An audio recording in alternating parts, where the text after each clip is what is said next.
here was among UDA leaders who were observing parliamentary election in Rongai. Naangalia tu shughuli vile inaendelea, kama iko na amani, kama kuna vurugu na mambo kama hayo. Na tunaona shughuli inaendelea vizuri, igawa the turnout ama wale watu wamejitokeza ni wachache sana.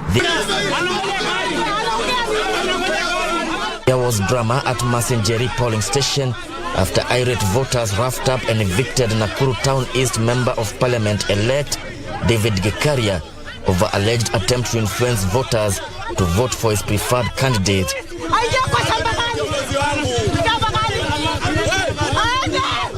Police on standby had to intervene to quell the act voters, while a sympathizer with a motorbike whisked away the member-elect to safety. The parliamentary election has attracted 3 contestants, including Luka Kigen of Chama Cha Mashinani Party. The tallying process is currently underway at Nakuru Teachers Training College. Vishoki Washira, Prime Edition. From that report by Gishuke, let's go to Kitui. Incumbent Kitui Rural Member of National Assembly David Mwalika has threatened to sue Independent and Electoral Boundaries Commission IEBC for delaying elections that were set to be held on the 9th of August. Mwalika was speaking after casting his vote at Mbitini Ward, that's in Kitui Rural Constituency, where his opponent, Charles Nyamai, cast his vote at Kanyingi Primary School. Meanwhile, tallying of votes is underway at Seku University, that's in Kitui Rural Constituency. Here is that report.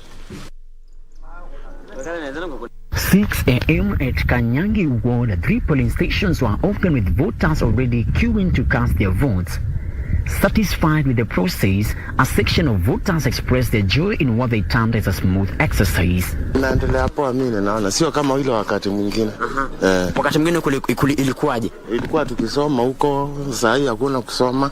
Tuna delay, sasa hakuna delay. Endelea vizuri, si kama ile siku nyingine kulikuwa na delay. Mala kuna magaragaza haikuwa. Former Member of National Assembly Charles Nyamai, who was vying through a UDA ticket to cast his vote at 8 a.m. So good, the preparations right from when the ballot boxes were opened at Seku University tallying center, which I witnessed, up to where we are now. So far, so good. Drama ensued at the Kanyangi Ward after a lady who is said to be an agent was allegedly accused of bribing voters. Incumbent Member of National Assembly David Mwalika cast his vote at Mbitini Ward. He, however, threatened to sue IBC over the delayed elections, saying he has incurred losses in the electoral process. Kitu ambayo inahusinisha sana kwa sababu unajua siasa ni expensive. Kwa hivyo tumeingia gharama kubwa sana. Na kitu ya kushangaza ni wakati tulikutana na huyu mwenyekiti Chepkati. Alituomba msamaha tu na akasema hakuna kitu inaweza fanyika. Na mimi kama mkombeaji wa hii kiti nitaenda kotini kudai gharama yangu.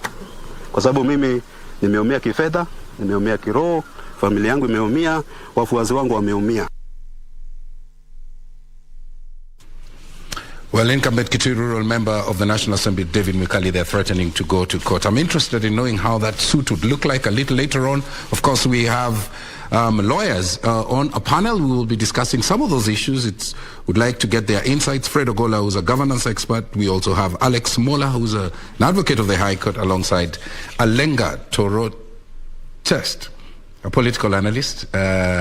We will be asking them some of those questions, so do stay with us. But let's go to Mombasa, where my colleague Junie Karisa is. Junie, if you can hear me, we understood earlier on that most polling stations had recorded low turnout. What's the position now?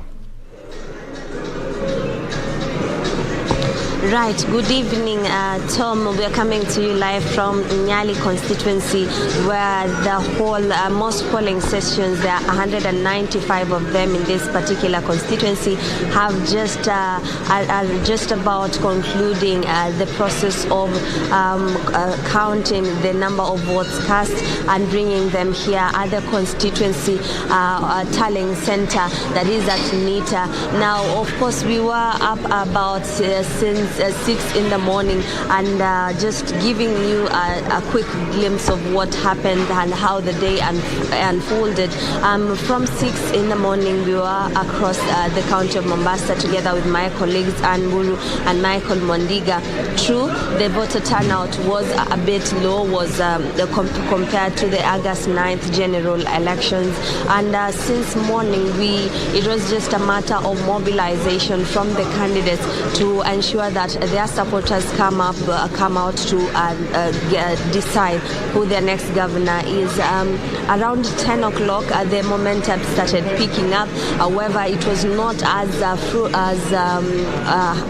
eventful as you would have imagined. At around 3 p.m., most polling stations, of course, witnessed an influx of people, considering most of them who are attending to the small-scale businesses winded up and ran to the polling stations to exercise their democratic right. And right about 5:30 in the evening, most polling stations here in Mombasa County had concluded that exercise and had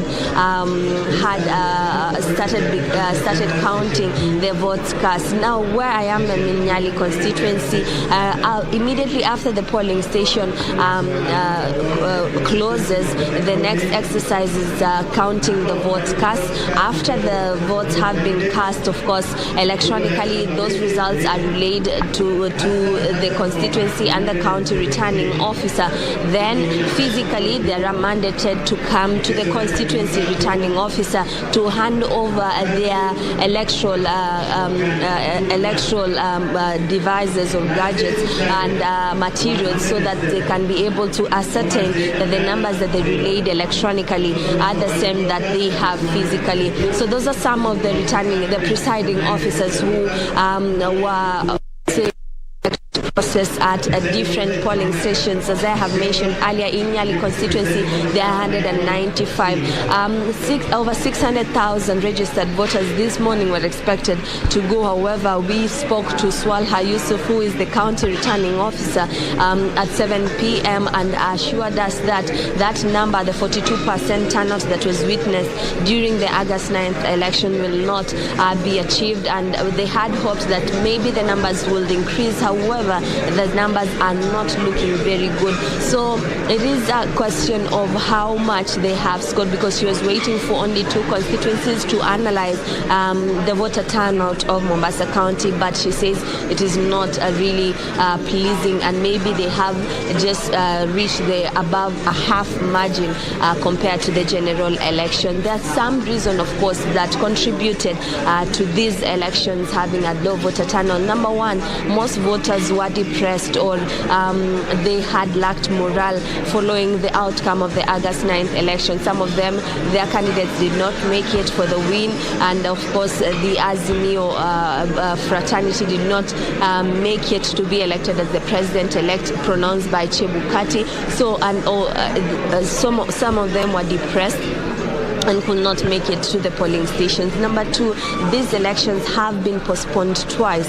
That led to most voters getting a little bit bored of this electoral process and choosing to stay in their homes instead of going to cast their votes. Number three, there were security fears here and there, but what we can report is during the day there were no major incidences or reports. The normal push and shove, however, no major incidents was reported. We were talking to most candidates at around 9. Abdulswamad Sharif Nasir, the ODM candidate, cast his vote, and at around 11, Hassan Omar of the UDA ticket cast his vote during that time. And of course, both of them were pointing fingers at each other of voter bribery. As a KBC, we have not been able to ascertain if indeed those allegations are true or not. Until now, no security apparatus has been able to confirm for us us.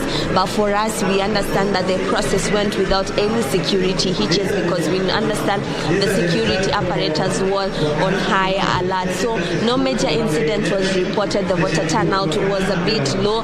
We are waiting for Swalha Yusuf to give us a conclusive figure as to how many people showed up to cast their votes. And also there were no there was a voter apathy that was real here in Mombasa County. So what is happening? We're waiting for the constituency returning officer to finish receiving the votes from the polling stations. As I mentioned earlier, here it's 195, in Kisaoni over 200, and my colleagues are in other constituency. Once the constituency returning officers has been able to receive those numbers, then he relays them. And the good thing about Nyali, they are projecting them with a projector that is right on my right. From there, then the candidates they can be able to track what is happening. After which they will give us a brief period. We will have to give them a brief period to conclude the tallying process. Then thereafter, they will be heading to Swalha Yusuf desk at the Kenya School of Government in Vita constituency, where Swalha Yusuf will also have to get a moment to do tallying of all the 6 constituency. Then thereafter, we will know the governor, the second governor of Mombasa, who will succeed Hassan Ali Joe. So Tomboya, we're still here. This is the night. I believe we are burning the midnight oil together with my colleagues Anburu and Michael Mandiga, and of course we are here until we know who the second governor of Mombasa County who will succeed Hassan Ali Joho will be this night. So it is a hastened process, and we are expecting that the returning officer also hastened up the process so that at midnight we are at the Kenya School of Government to understand if Swalha will be able to by morning, or we will have to wait until dawn for those results to be relayed. So I'm here. There are a host of leaders from the Azimio and Kenya Kwanza fraternity also monitoring these results that are being relayed by the constituency returning officer. Back to you.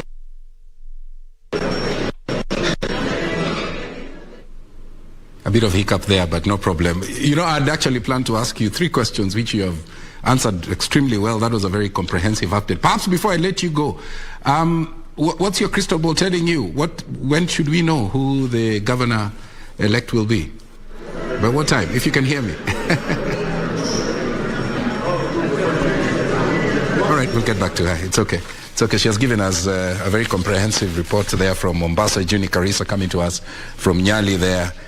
Remember earlier on there were indications that there was a low voter turnout, and I would like our panelists to sort of tackle that question of low voter turnout. Silas Akiro, Alex Moga, Fred Ogola are all in studio. Later on we'll be engaging with them. But before we continue with this live broadcast, let's take a short break. We'll be back. Don't go right.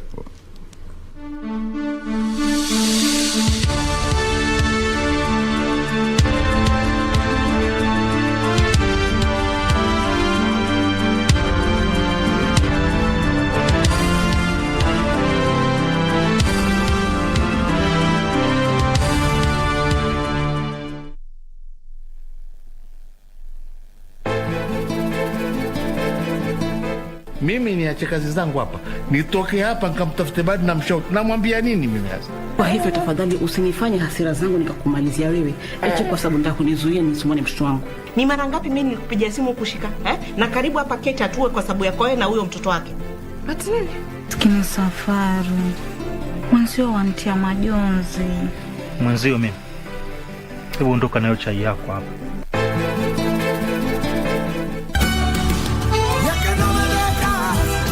I will not allow you to show up in my hotel, giving yourself a chance to brag like this. I will not allow it. What do you plan to do to stop it? You know quite well that marriage isn't really my thing. Do you understand? We're all unsuited for marriage. Where did you leave my baby? What orphanage did you put him in? I want you to speak to him and tell him that his dad is here and he wants to meet him as soon as possible. There's one thing I know. What is it? Tell me. I don't want to stop seeing you. But if you keep being rude and arrogant to everyone, you won't make anything of yourself.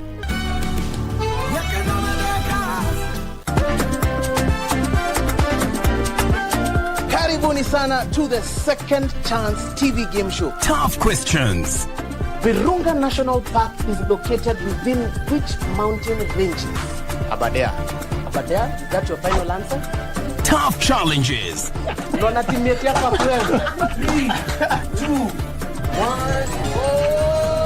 It's a survival for the smartest. 10 seconds to go. Who is the current president of Malawi? Wrong answer. That is the wrong answer. Does it border to the east? Nakuru County. Nakuru County, you get 2,000 bob. Premiering soon on Channel 1.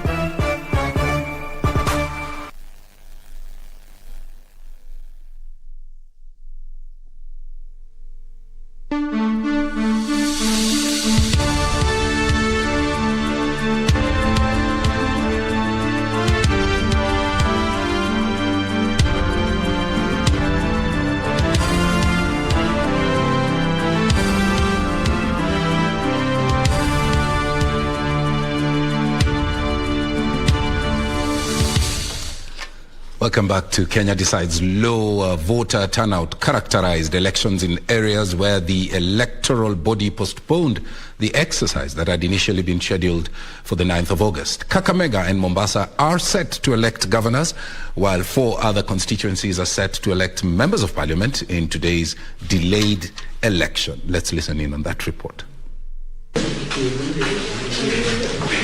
Regions where mini polls are currently conducted have experienced lower voter turnout similar to the events during the 9th of August election. Among areas where Kenyans are casting their votes are in Mombasa and Kakamega for the gubernatorial seats.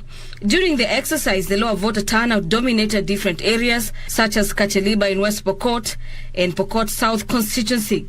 The election for Member of Parliament kicked off early in the morning across the 2 constituencies as a few voters streamed into the polling stations to cast their vote.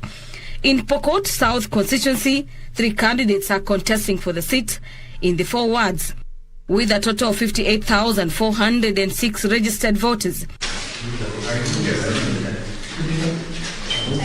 The current Member of Parliament, David Kosing, vying on the Kenya African National Union Party, is battling out with Simon Kalekem of UDA. In Kacheliba constituency, the current Member of Parliament, Mark Lemunakol, vying on UDA ticket, will wrestle it out with Titus Lote, a KUP candidate, and John Lodinho vying on Kanu ticket. Kacheliba constituency has 6 wards with a total of 50,268 registered voters. And then you can't push external interest to our people. And today, people will now know that it is good. Mwananchi is intelligent. Kwanza ya Pokot South ama Pokot. Yes, because our people, there's some anger inside our people from external forces trying to push their own selfish agenda to our people.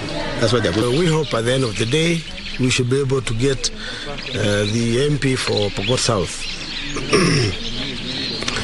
Generally, everything is running smoothly, and we hope it will run smoothly to the end. As you know, West Pokot in general is very, very peaceful. Similar scenes were witnessed in Nyaki West Ward in North Imenti in Meru County as residents voted to have their MCA elect. According to the presiding officers in different polling sessions, the stations opened as early as 6 a.m., but the number of voters who have so far cast their vote are lower compared to the 9th of August turnout. Toka asubuhi tufungue kituo saa 12, watu wamejitokeza hata kama sio kwa wingi sana, lakini tunatarajia sababu ni mapema watakuja na wataweza kuwachagua viongozi wao. The ward has a total of 21,192 registered voters with 22 wards and has since attracted 16 candidates in total. Maana hatujaweza kuona zile ambazo tunaita kwa kimombo irregularities, na mimi nafurahi kwa timu ya IBC wanaendesha zoezi hili zima kwa njia taratibu kabisa, kwa njia mzuri sana.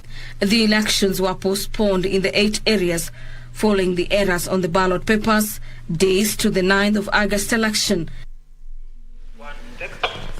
Very well. Well, the tallying of votes for the Member of National Assembly in Rongai is underway. Of course, we understand low voter turnout there. We will be talking about those issues a little later on with our panel.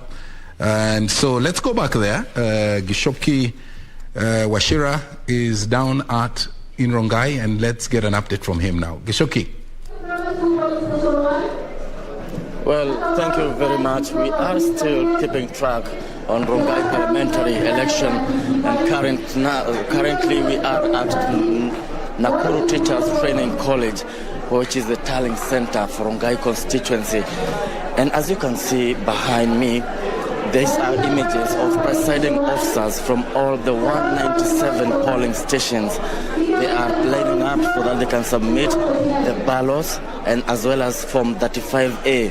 Now, what is happening where the returning officer is seated? IBC officials are going through the ballot, the Form 35A. They are making sure that it goes with the one that was uploaded in the King's Kit. And once they've done that, they go ahead and then tally the votes. Now, so far, the votes that have been tallied in a constituency where we have 84,526 registered voters, the officials have managed to tally at least 25,000 votes. And UDA candidate Paul Chebor is leading with a clear lead with 16,331 votes, followed by incumbent Raymond Moi, who runs on a Kanu ticket with 8,900 votes. Chama cha Mashinani candidate Luka Kigen is trailing a distance third with 328 votes. Those are the votes that have already been tallied so far. We are keeping track. We shall be giving you updates as they come. And we are waiting for the official announcement from returning officer, Madam Hilda Lokwawi. Paul Chebor, UDA candidate, is already in the hall. He is seated somewhere behind me, together with some of his agents and other supporters. And outside, I've managed to see at least 3 UDA's members of National Assembly elect who are here to give moral support to Paul Chebor. Security has been enhanced, given the fact that Nakuru County politics usually attract violence. But so far we've not seen any case of violence, but security agencies are not taking anything to chance. Back to you, studio.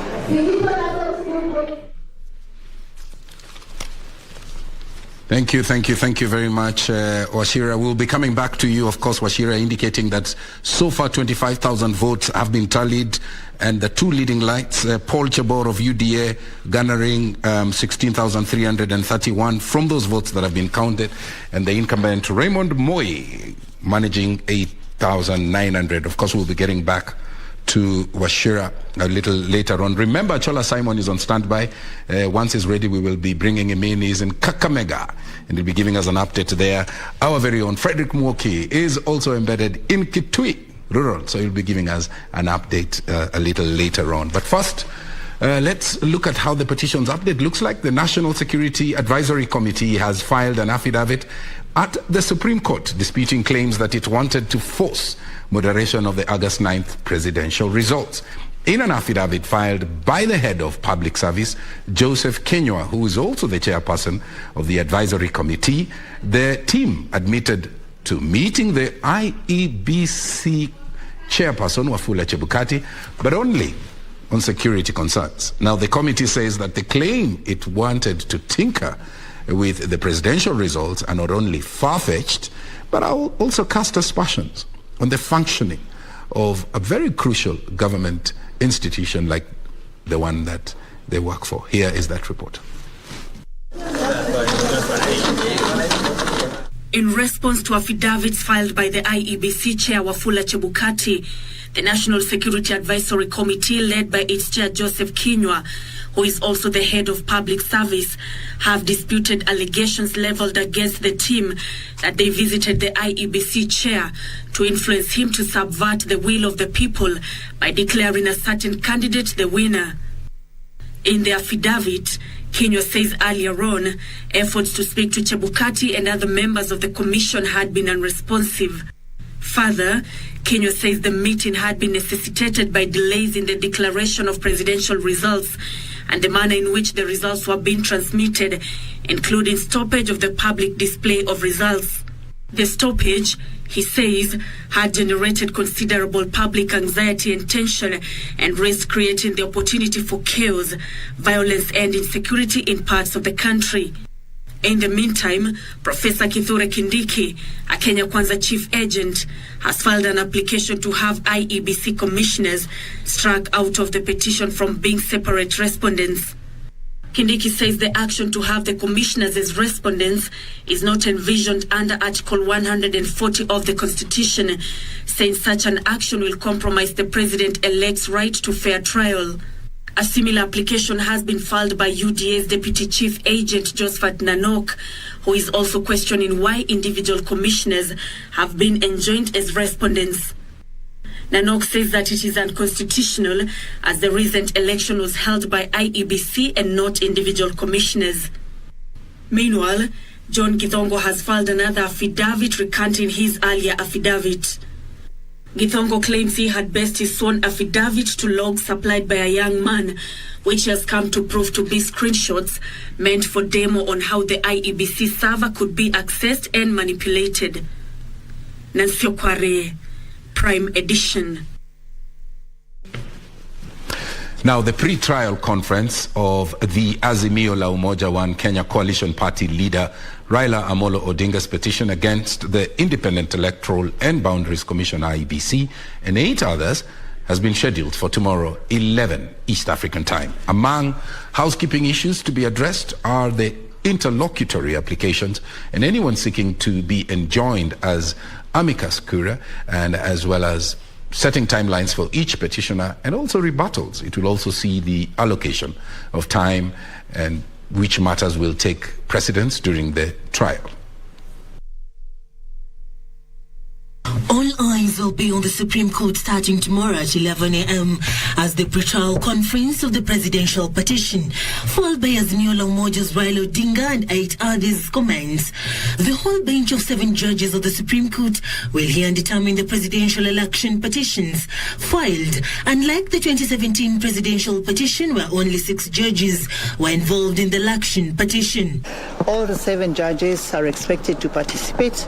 Remember, in the last season, we only had 6 judges participating. This time round, we expect all of them to be present. The Chief Registrar Anamadi further confirms that about 20 interlocutory applications have been made and the rulings will be sent electronically. Interlocutory applications are applications that happen before the main hearing to sort out issues that a particular party would have an interest in. For example, if I want to join it as an interested party, that decision has to be made before we go into the hearing proper. As at 11 o'clock tomorrow morning, all the rulings relating to the interlocutory applications shall have been delivered so that the pre-trial session begins without any pending applications. The pre-trial conference will also address issues of the amicus curiae, which means friends of the court, as well as housekeeping and brigades to time allocation during submissions. There are some who are seeking different orders relating to the scrutiny of the votes. So these applications are being considered, and all the rulings will be delivered to the respective parties electronically. Given the limited space at the ceremonial hall where the hearing will take place, only 4 lawyers from each party will be allowed. Petitioners, respondents, interested parties and amicus curiae, as well as 11 observers, including a regional trial observation mission consisting of a high-level panel of eminent African jurists who are members of Africa Judges and Juries Forum, led by retired Chief Justice of the Republic of Tanzania, Honorable Justice Mohammed Shande Othman. Members of the public have been advised to follow the proceedings from their homes, with security being beefed up to ensure the process is completed without interference. We are allowing the media to broadcast the information to the public, so if people can just listen from the comfort of their living rooms. It will help us quite a bit because we don't want to run into problems with crowd management. Following the strict timelines, the hearing will kick off immediately with judgment expected on the 5th of September. The 7-judge bench now is expected to give a ruling on the interlocutory applications filed, consider whether to enjoin any amicus curiae and whether to consolidate the 9 petitions on the presidential election petitions. Serafina Robi for Prime Edition. Thank you, Robi. And Irene Muchuma is on standby in Mukuru Kwanjenga, where the MCA results are just about to be announced, so we'll be going there shortly. But let's look at what the religious leaders weighed in on. They are urging Kenyans to maintain calm as they await the ruling by the Supreme Court on the presidential election petition. The leaders have urged the judges to undertake their duty with utmost good faith, fairness, impartiality, as well as public trust.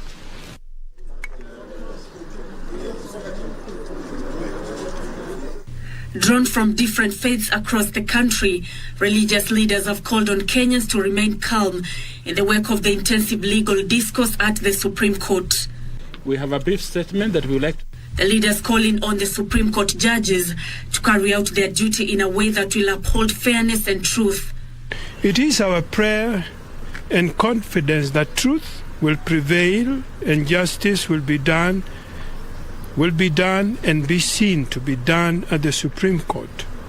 On our part as religious leaders, we urge every Kenyan, regardless of their political affiliation, to accept the ruling of the Supreme Court as the position of justice. The leaders have commended the maturity displayed by Kenyans during and after the election, terming it a win for democracy. It is a manifestation of democratic maturity that is commendable. Let us all continue with this trend, especially in view of the intensive legal discourses that will be happening this week at the Supreme Court. Nancy Okware, Prime Edition.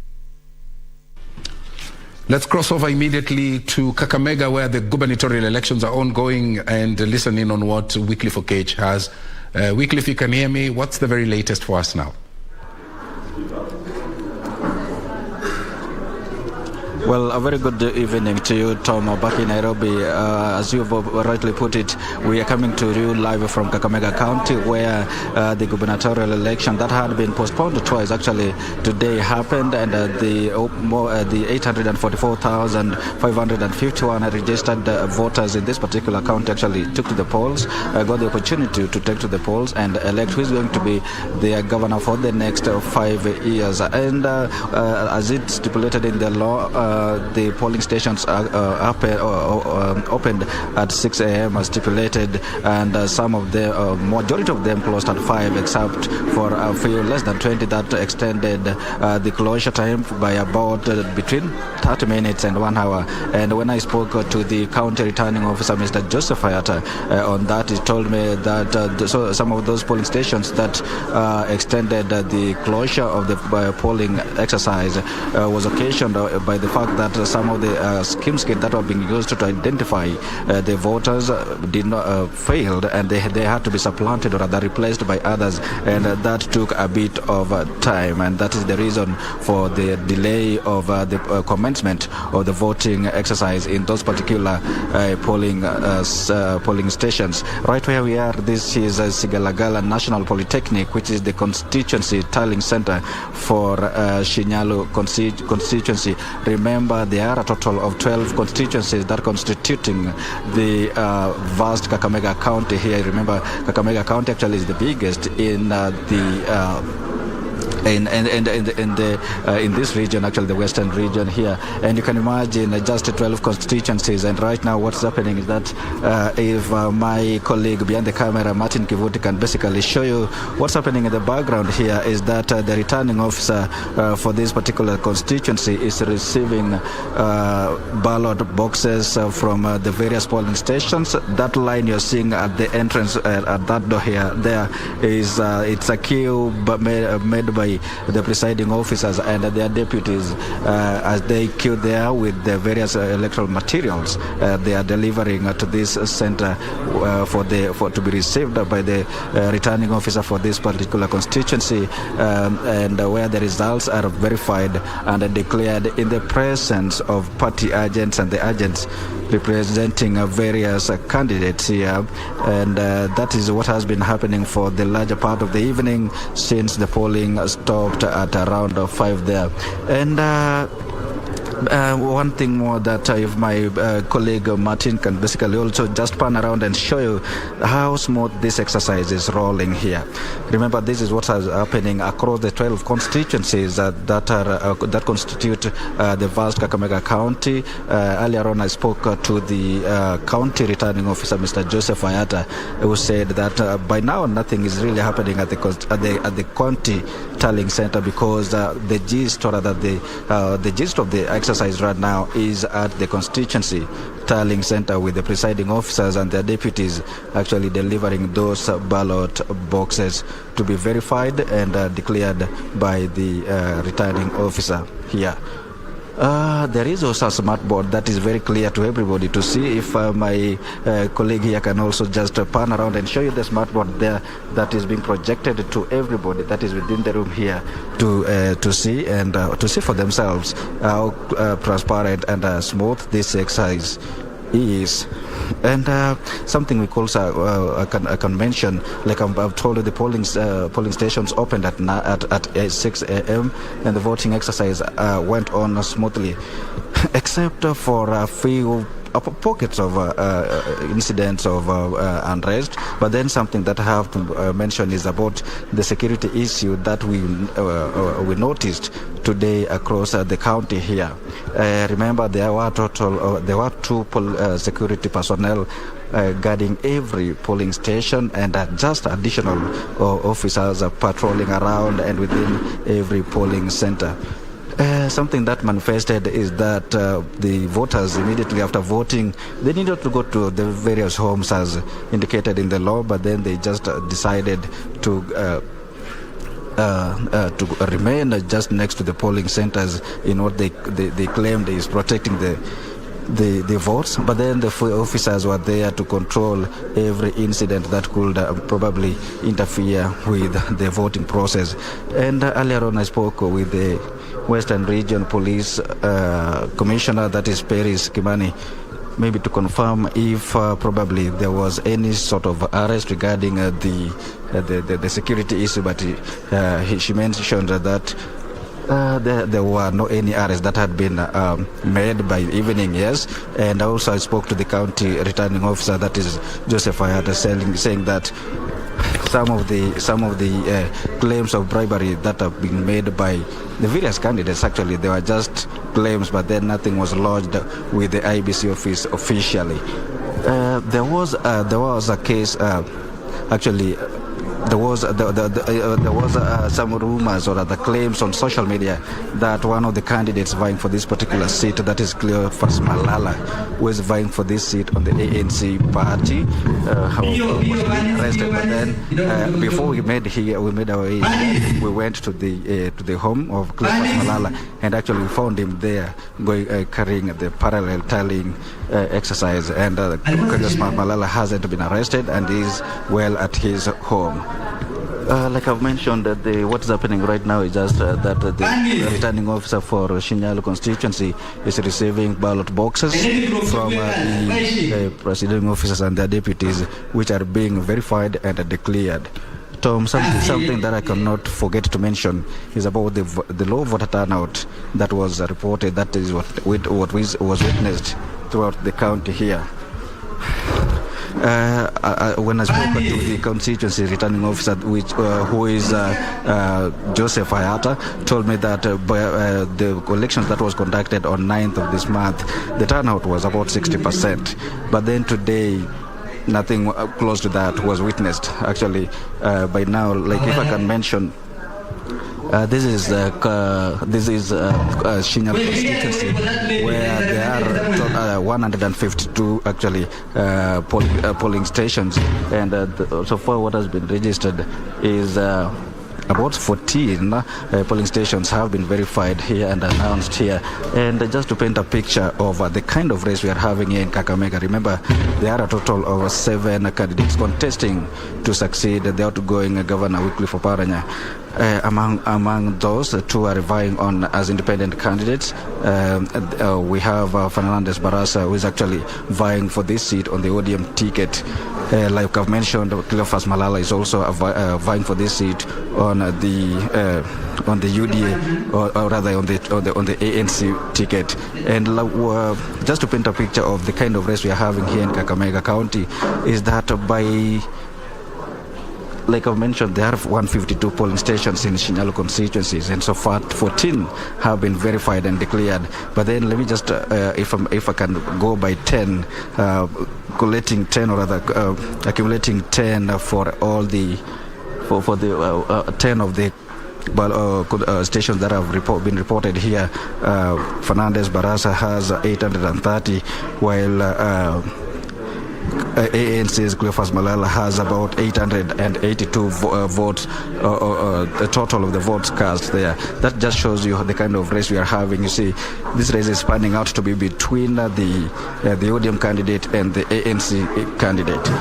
But then we'll be burning the midnight oil here just to take note of everything that develops here. And we right here, when we leave this the Shinyalo constituency center, we'll be heading to Kakamega High School, which is the county tallying center, where we'll expect that all the form 37Bs collected at the constituency level will be taken to the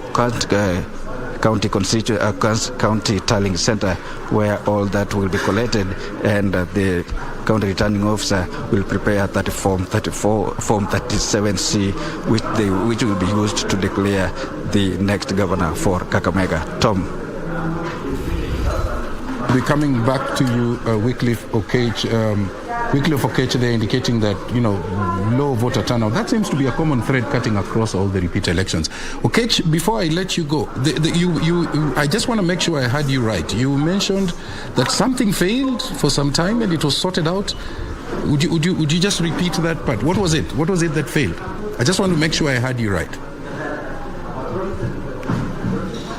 Come again, please. I just want to make sure that I heard you right. You indicated that there's something that failed for a little while, but it was sorted out. What was that?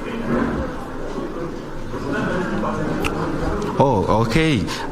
That's about the delay that happened at some polling stations. That you see, for the polling stations, the register they were using to identify the voters is the KIMS kit. Actually, when that failed, they had to supplant it with another one, and that is what was causing the delay at the polling stations, and that is actually resulted into extension of the voting period for those particular stations.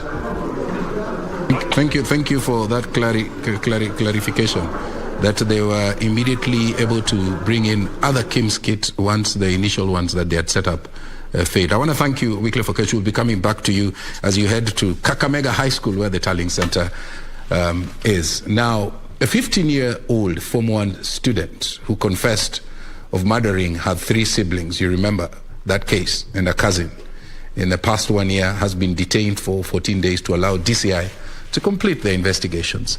The juvenile, who was arraigned before the Kikuyu Senior Registered Magistrate, Catherine Buru, Monday, will undergo a mental assessment and age assessment as well. No charges were preferred against the minor. The case was heard in camera owing to the fact that the suspect is a juvenile, with an officer from the DPP, Cliff Machogu, later informing the media that the 14 days granted to the investigation officers will see her undergo a mental and age assessment. Machogu added that the confession by the suspect is not admissible in law and hence not prosecutable. The case will be mentioned on 12 September 2022 and the suspect will be detained at the Kabete Children's Remand Home. The Form 1 student at Kawadhei Girls Secondary School confessed to detectives how she murdered her kin aged 15 months, 5 years and 7 years between February and July 2021. Timothy Kipnusu for Prime Edition. Now, the Machakos governor, Wavinya Ndeti, has pledged to fix the dysfunctional health sector within her first 100 days in office. Wavinya, who began settling down to work as her term begins, promised to turn around the healthcare sector. This comes as several elected county bosses started working as they embarked on measures to meet their election pledges. An impromptu visit to the county's largest health facility revealed glaring gaps at the Machakos Level 5 hospital, with the Machakos County boss Wavinya Ndeti a turnaround of the health sector. The biggest problem here is medication, their supply of medicine. So that is one thing that we are going to work on within the next 100 days to ensure that we have medicine in all our hospitals, and then from there we will have immediate, short and long-term plans for all our hospitals to make sure that we move in the right direction. Wavinya further directed the establishment of a digitized system of patients' records and referrals in order to facilitate ease of disease management. We have some machines, maybe just one or two machines that are not working, and we are going to ensure that the two machines work. But what is important is to have medicine in the hospitals, not only this level 5, but all the other hospitals, to ensure that our people are well taken care of. Her counterpart from Turkana also noting that his government will set aside funds that will be used to improve the health sector. I think this should be a thing of the past, because we are going to provide the necessary measures. We have the money. We have the money to ensure us serve this facility. There is only one ambulance that's operational, I think, in the county. We want to set a small budget that can make us buy more ambulances. And we are going also to repair those that have already been grounded. In Kisii County, the new county government administration has decried dismal management of garbage in urban centers and promising to address it hours after it took oath of office. Speaking at Keumbu Township in Kisii Central, Deputy Governor Dr. Robert Munda regretted the state of small-scale enterprises owing to the uncollected garbage. We want to acquire machines that will be processing this waste. We sort the waste. For those that do not decompose, we put them aside, treat them differently. We recycle the plastics, because they are recyclers who are looking for plastics. So we shall have people who sort out the waste. Murang'a Governor Irungu Kang'ata says the county will henceforth purchase medicine exclusively from the Kenya Medical Supplies Authority, KEMSA. Speaking during his maiden tour of the county government offices, Kang'ata said the move will cut out middlemen involved when purchasing drugs from private entities by eliminating kickbacks. The huge debt owing to KEMSA of about almost 35 million. And on that reason, our accounts were frozen. But we had an engagement with the chief officer of KEMSA. She agreed to unfreeze our accounts. By doing that, we shall be eliminating cartels. The new governor also vowed to prioritize the county bursary program named Nyota Zetu so as to ensure the learning of the beneficiaries was not interrupted. Now, on cabinet, we feature a gentleman who was the first Kenyan to obtain a Doctor of Philosophy degree. He served in the Independence Cabinet. As a member of Parliament, he served 4 terms during President Jomo Kenyatta's regime and later that of his successor, Daniel Toroitich arap Moi. Tonight, on the Cabinet, we feature Dr. Julius Gikonyo Kiano.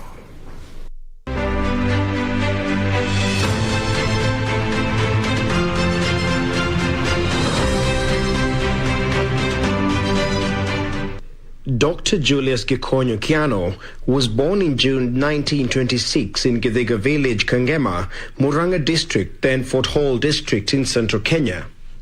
After studying abroad, he returned to Kenya in 1956 and worked at the Royal Technical College, now the University of Nairobi, as the first African lecturer teaching economics and constitutional law. He would later join politics in 1958 and elected to the Legislative Council LegCo to represent Central Province South. In 1963, he was elected to the House of Representatives as the Member of Parliament for Kangema and appointed Minister for Commerce and Industry. During his tenure, the ministry worked out a program that would enable small-scale African traders to buy goods at wholesale prices. To encourage Kenyan Africans to get involved in trade and commerce, the minister travelled across the country opening African shops and businesses.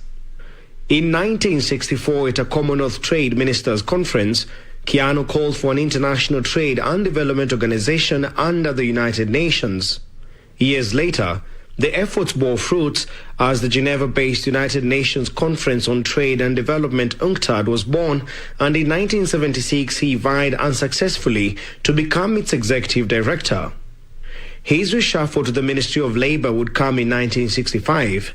A year later, he was elected Member of Parliament for Kiharu, a seat he retained in 1969 and 1974. In January 1968, he was appointed Minister for Education, and in December 1969, he was moved to the Ministry of Local Government. Following the assassination of the Minister for Constitutional Affairs, Tom Joseph Mboya, in 1969, Dr. Kiano described the crime as the darkest hour and most shocking blot on Kenya's history since independence.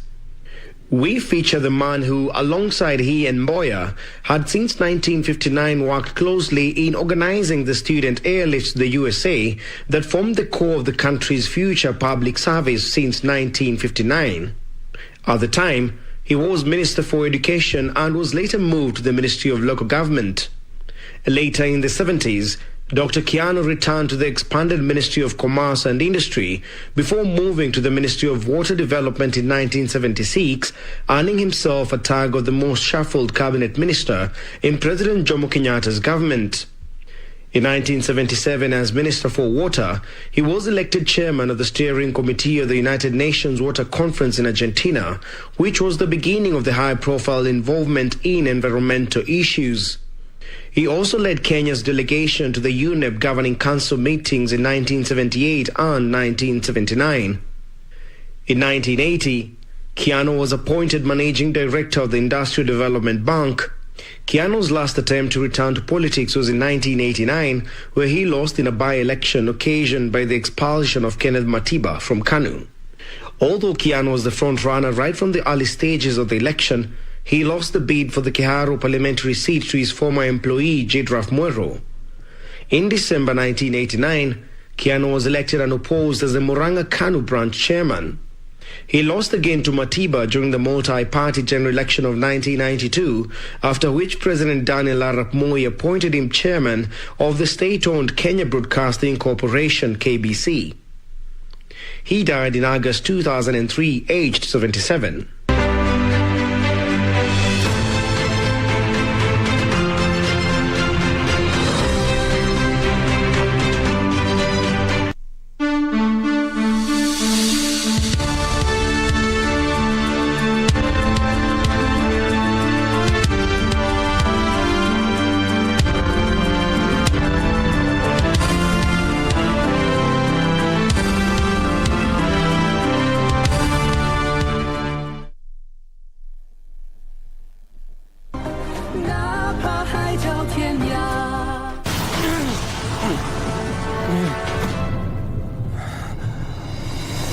Stop!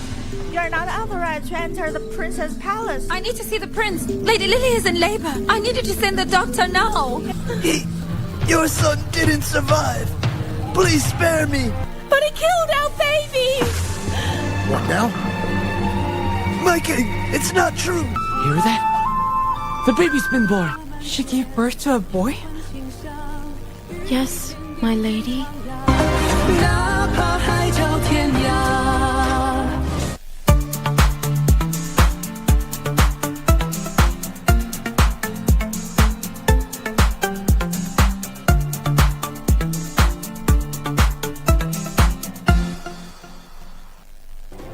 Do you have a news story to share with KBC? Get in touch swiftly on email news@kbc.co.ke or call 0723-892-654 or 0734-780-124.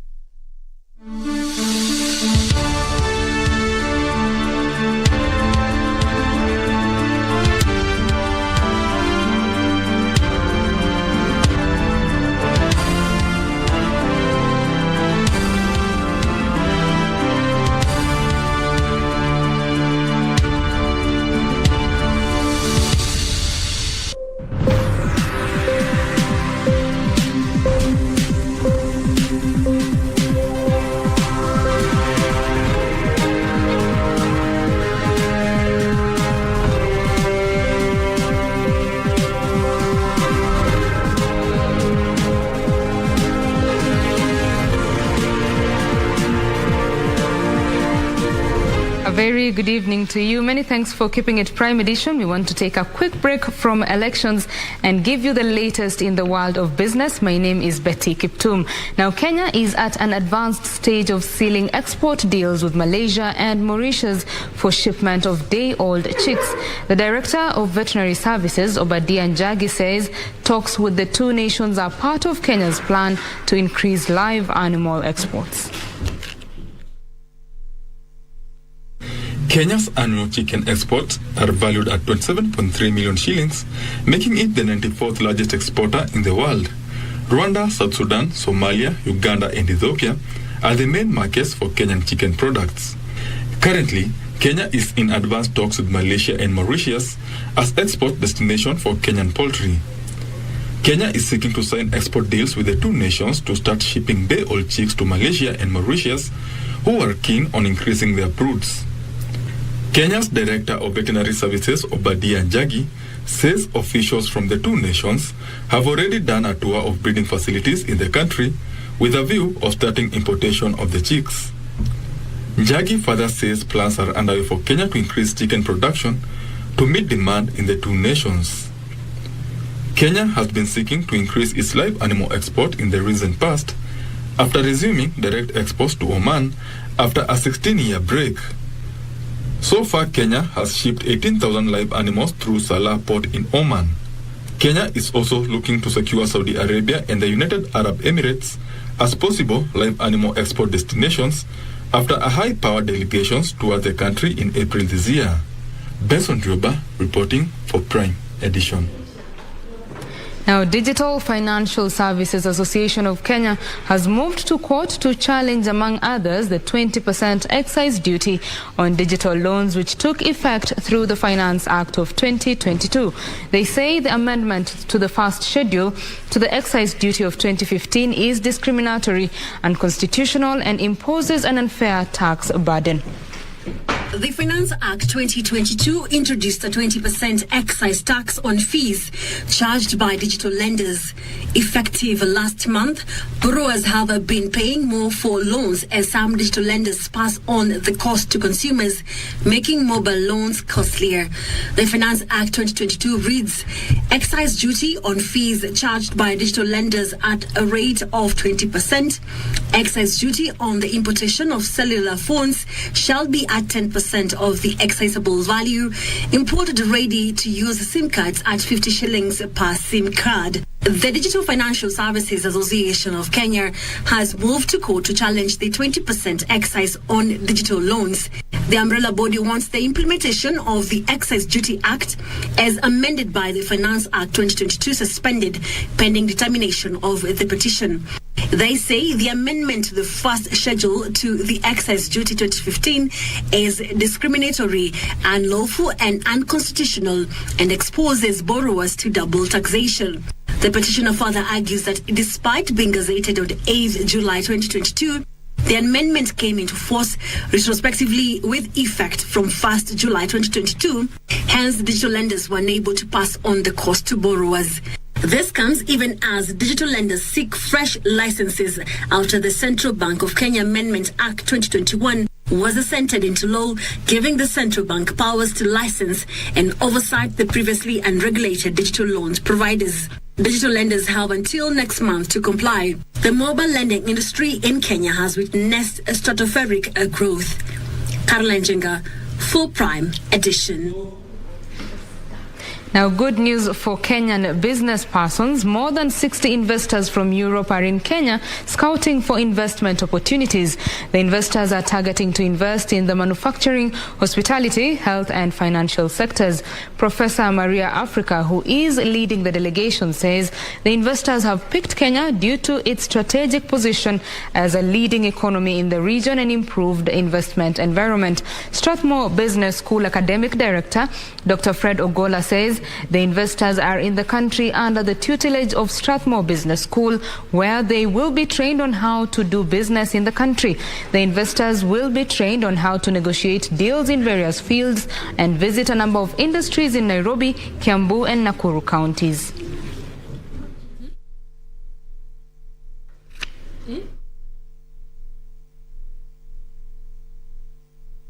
Kenya has been facing the issue where we are looking for foreign direct investment. Investors like them, by learning about the business environment, one day they'll be sitting in a boardroom by someone says, "Can you go to Africa?" They say, "Yes, I know about Africa. I was there. This industry works, this works, and that doesn't work." Participants from Strathmore come to Barcelona to learn about the business environment there. Our participants come here to learn about the opportunities and the way of doing business here in Kenya. Business are very different from what we do in Spain and what we do here. So I want to learn that point of view. Now, Kilifi County government plans to build a sports complex and partner with the national government and investors to revive the county's tourism sector.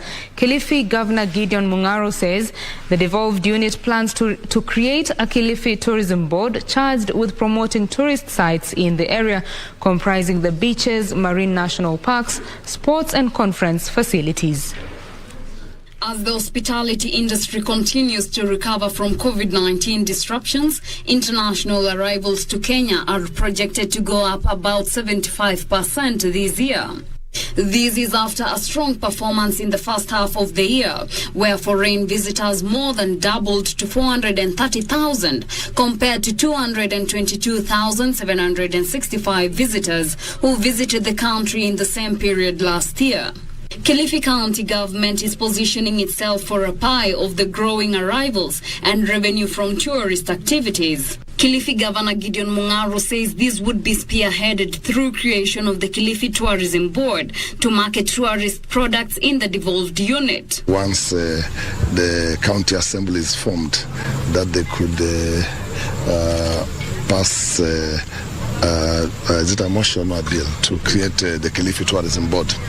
Speaking at the Malindi Golf Club at the close of the two-day Vasco da Gama Open Golf Tournament, Mung'aro said his administration plans to increase promotion of sports tourism such as beach volleyball and golf activities to domestic and international tourists. When people talk about coast, they think about the beach. You gentlemen and ladies, you have a beach right here. So I do not see why I should not come to Malindi, do my golf, do my beach. I saw a number of hotels around, resorts, nice hotels and resorts. Sports tourism is one of our target areas as we embark on reviving tourism in this region.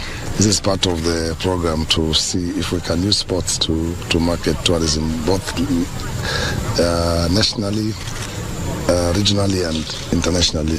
Mung'aro expressed optimism that the expansion of the Malindi International Airport and the upgrading of the Mombasa-Malindi Road to a dual carriageway would boost the tourism sector, as tourists would either land directly in Malindi or take a shorter period of time from the Moi International Airport in Mombasa to tourist sites in Kilifi County. Reporting for Prime Edition, I am Teresa Mutai.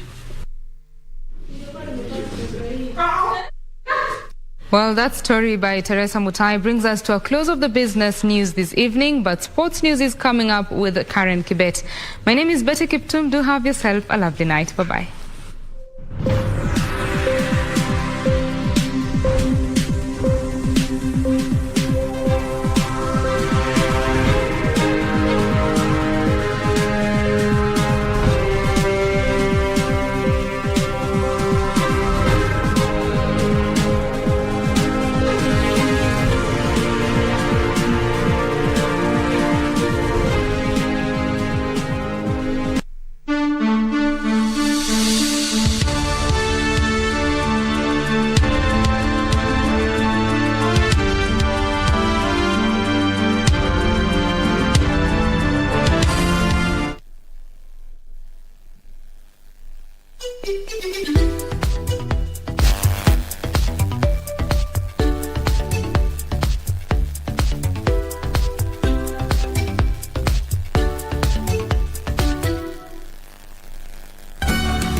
I will not allow you to show up in my hotel, giving yourself a chance to brag like this. I will not allow it. What do you plan to do to stop it? You know quite well that marriage isn't really my thing. Do you understand? We're all unsuited for marriage. Where did you leave my baby? What orphanage did you put him in? I want you to speak to him and tell him that his dad is here and he wants to meet him as soon as possible. There's one thing I know. What is it? Tell me. I don't want to stop seeing you. That if you keep being rude and arrogant to everyone, you won't make anything of yourself.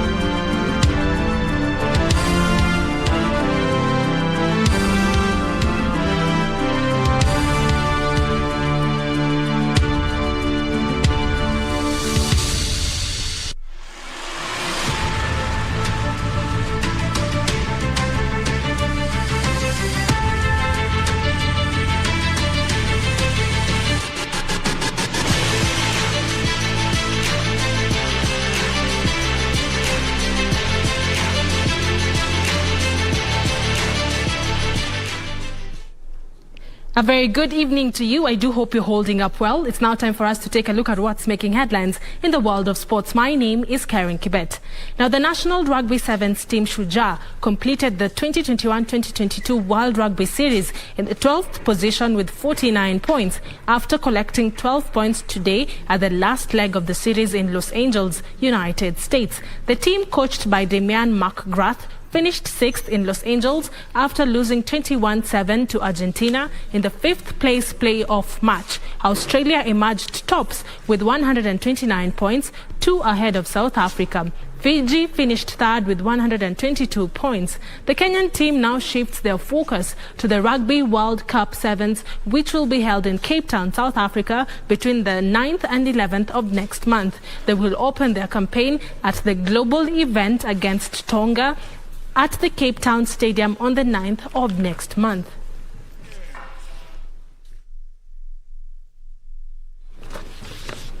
The National Olympic Committee of Kenya has joined the rest of the global cycling community in mourning the tragic death of cycling icon Suleiman Kangangi. Kangangi died in a crash in a gravel race in Vermont, United States, where about 900 cyclists were competing. Kenyan cyclist Sule Kangangi died in a crash in a gravel race in Vermont where about 900 cyclists were competing. The 33-year-old was riding at high speed in Vermont Overland when he crashed. The competition consisted of riders from Rwanda, Kenya, Uganda and Tanzania. Kangangi finished 3rd in the Tour de Rwanda in 2017 and later found success in gravel racing. He was active in growing cycling in Kenya and hosted clinics and school events around Nairobi. Meanwhile, Embu Football Kenya Federation Vice Chairman Nicodemus Omasete says lack of finances and goodwill from county leadership was affecting the growth of county leagues. Omasete is now calling on the new county leaders in the devolved units to improve the standards of football by allocating more funds and renovating sports facilities. So ile kitu tunaomba labda sahihi kwa government ambayo imeingia, hata kama bado hajatutengezea stadium, maana yake hata stadium moja ukitengeza pale haitatuweza kutusaidia. So hizi uwanja zingine ndogo ndogo sio nataka zifanywe renovation. Kama ni nyasi ipandwe, ifungwe muda kidogo, then mambo yote itakuwa sawa. Elsewhere, Mboni Boys emerged champions of the Makueni County Secondary School Games after beating Iyani Boys 2-1 in the football final. As the curtains came down on the Term 2 games held at Makueni Boys High School, Pepsin Paul scored the winner in the second half to earn Mboni Boys the victory that saw them lift the overall title. Mboni Boys will now proceed to the regional competitions to be held on the 5th of next month in Embu. Spain won the Under-20 Women's 2022 World Cup held in Costa Rica on Sunday by beating Japan 3-1 in the final. The goals in the match, played at the Estadio Nacional in San Jose, were scored by Inma Gabarro and Salma Paraluelo for Spain, while Suzu Amano scored the lone goal for Japan. Penatico and a goal! And you know who's got it. Olé! Oh, it's a great ball in, and this might be Salma's moment to make it 2. She's always had a goal in her. She gets goals clear. The ball in the net. They believe they've won it already. They haven't. There's a long, clearly a planned routine. Clever ball in. Chance here. They have one back already. That's ignited the occasion. Spain are the new champions. Pedro Lopez has his day in the sunshine. Spain 3, Japan 1. The new champions of the world. 2022 will go down in history. And that's all we had for you tonight on the sports segment. I'll see you again tomorrow with more sports news. But right about now, let's head over to Kwanjenga, where the results are being announced right now. Our reporter is on ground, and he will be keeping us up to speed with what's happening.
Good evening once again.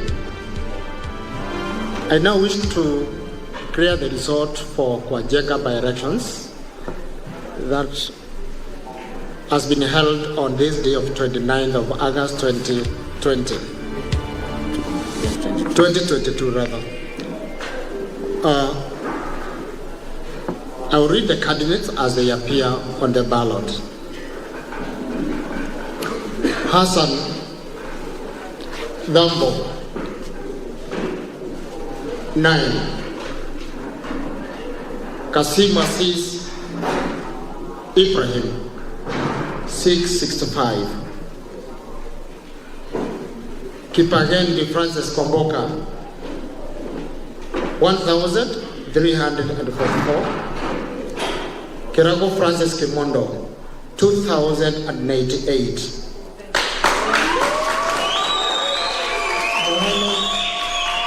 Mohammed Eden Mohammed 1273.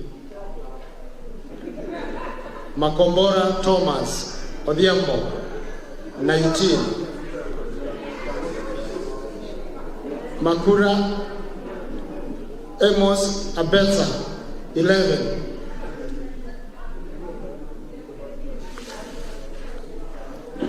Maud Samuel Omai 4. We have Moe Robert Mitao 500. The next one is Mohadi Leonard Aluda 7. We have Moriongi John Chalo 38. Nyacha Enoch Nyabuti 6. Oncheng Stephen Onyango 1. Ondongo Rolex William 2. Odeo Joas Perez 9. Luke Leonard Ogoro 11. Lucy Kalambu Wilson 20. Now, the total foreign forces 6,017. Rejected votes 39.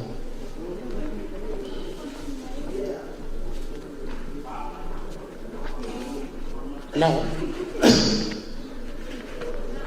I wish to declare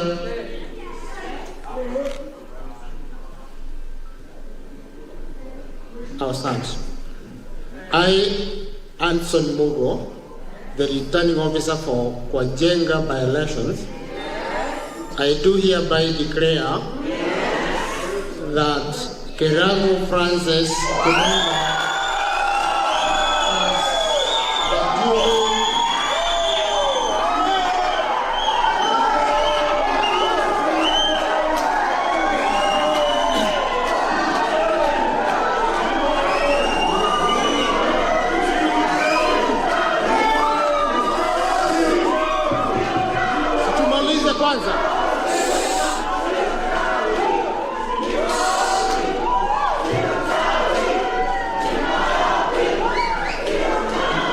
as the newly elected county assembly member of UDA Paul.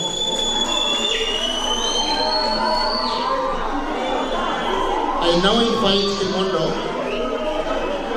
to come in front so that I can issue him a certificate.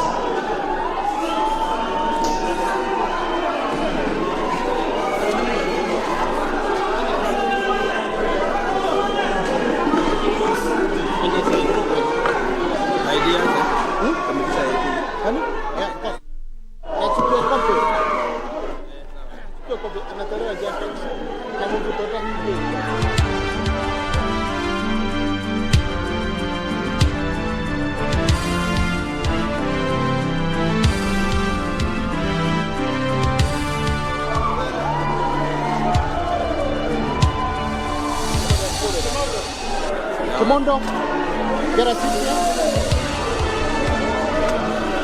Give me your ID. ID.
kitu yako.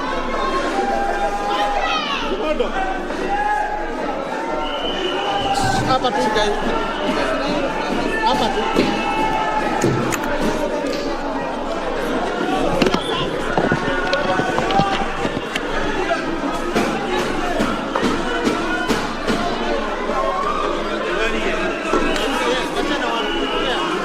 Habari ya jioni. Kwa majina ni Francis Kilago. Habari ya jioni. Kwa majina ni Francis Kilago, MCA elect kwa Jenga, and on behalf of the Nakuru kwa Jenga people, I want to say thank you. On behalf of my team, I'm more than appreciative for the well done job. For the great people of Nakuru, my vision, manifesto still remains to be varied. And I would like to say in very few words, the people of Kwajenga have spoken on their own without depending on a political party, neither on a tribal line. And we are more than ready to work as a team. To my fellow competitors, it was a fair game, and we wish to try another day, and we shall work as a team, because I know you had very many ideologies and ideas for the people of Nakuru Kwajenga, and it's a win for the whole of Nakuru Kwajenga. We are more than ready to work with you people, my fellow 16 worthy competitors. Tutafanya kazi kwa pamoja. Kwa Mungu wetu, tunamwambia asante Mungu wetu.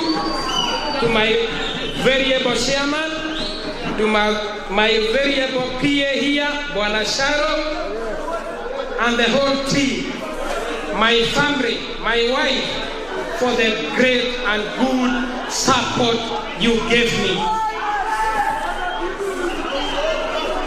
As a team, tunasema tena na tena, asanteni Nakuru Kwajenga voters. We are ready to work for you. We shall not disappoint you. And we are here to bring servant leadership into action. From tomorrow, as I said there before, tunaanza kazi mara moja.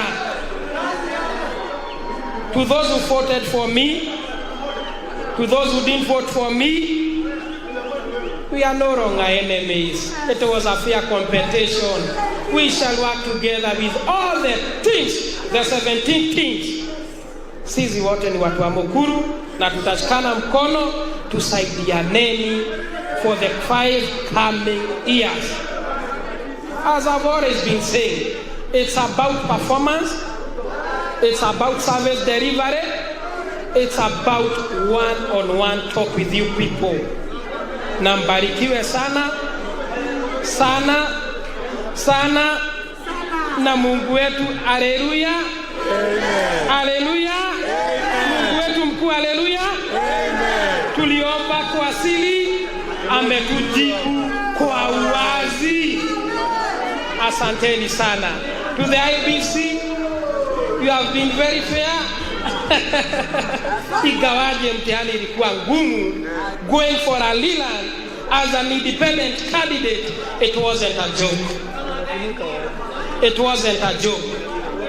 But I thank God we have delivered the seat again, and people have already spoken that they were in need of a leader, not a political party, neither their tribe. Na sitawaangusha, tutafanya kazi kwa pamoja na Mungu atuongoze. Vile ametupigania kwa campaign, tuendelee namna hiyo hiyo. Asanteni sana.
Welcome back. And as you can see there on the screens, MCA winner Francis Kimondo Kirago Mukuru Kwanjenga, MCA-elect independent, giving his victory speech.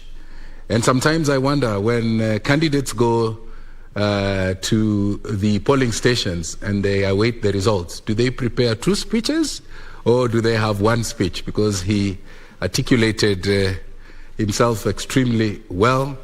And there you are, Mukuru Kwanjenga, MCA-elect Francis Kimondo Kirago. And I'm so delighted to have in studio some guests who made time to be with us.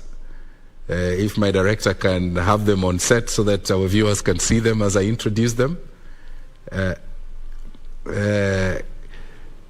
Yeah, I'm told that we will be showing them on the screen, but first, after we take a short break.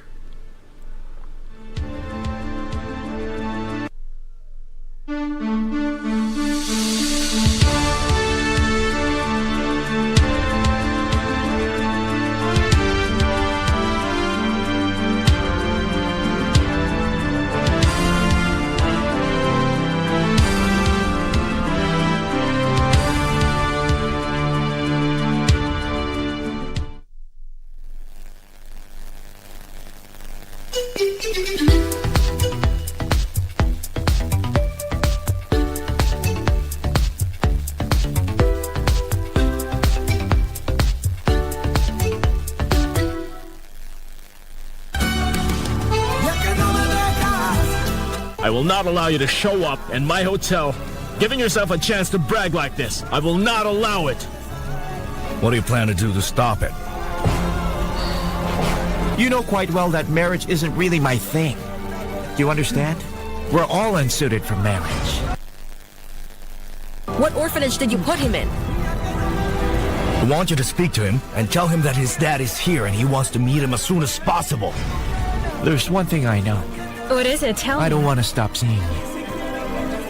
That if you keep being rude and arrogant to everyone, you won't make anything of yourself. Ili kupata skiza tune hii ya joking kwa simu yako, bonyeza *811 *758 hash. Good morning, class. Good morning, Mr. Kipto. Now I want to write a composition using the word jogging. Teacher, please give us spelling for the word jogging. Sijasema jogi ile jogi ya kunyongwa. Hapana. Ninasema jogging. Na sijasema jogi ile nje unasema jogi ya kukimbia ya marathon ama ile jogi nyingine ile jogi ya television ya kucheka. Sijasema hiyo jogging, na maanisha jogging ya brain ile kukimbiza akili cha changamoto. That a composition using the word jogging. Ili kupata skiza tune hii, bonyeza *811 *758 hash. *811 *758 hash. Hello there. Good boys gone bad. Eric Omondi has evolved from being a comedian to now being the king clout chaser. How does a gospel artist make money? Jaguar wept again. Anaweza kuwa celeb, anaweza kuwa na followers, but it's a time for artists to make bank. Yes. How is your relationship with Zari, considering that she dates young? These are accessories. They do not make... Slap the guy. Yo, what's up? My name is Ted Josiah. Oh, mashallah. You sing about serious issues, it will not trend. If you sing about Abdulswamad, now bahati hata kuwa na machozi. Willy Paul ndio alikuwa anatoa machozi. For your beat these boys with stones. Let's all be logic. Yesu ashukangi chini analeta pesa. musicians are missing the point. Do we sip water? You are watching pop culture with Adhiambo with a Y.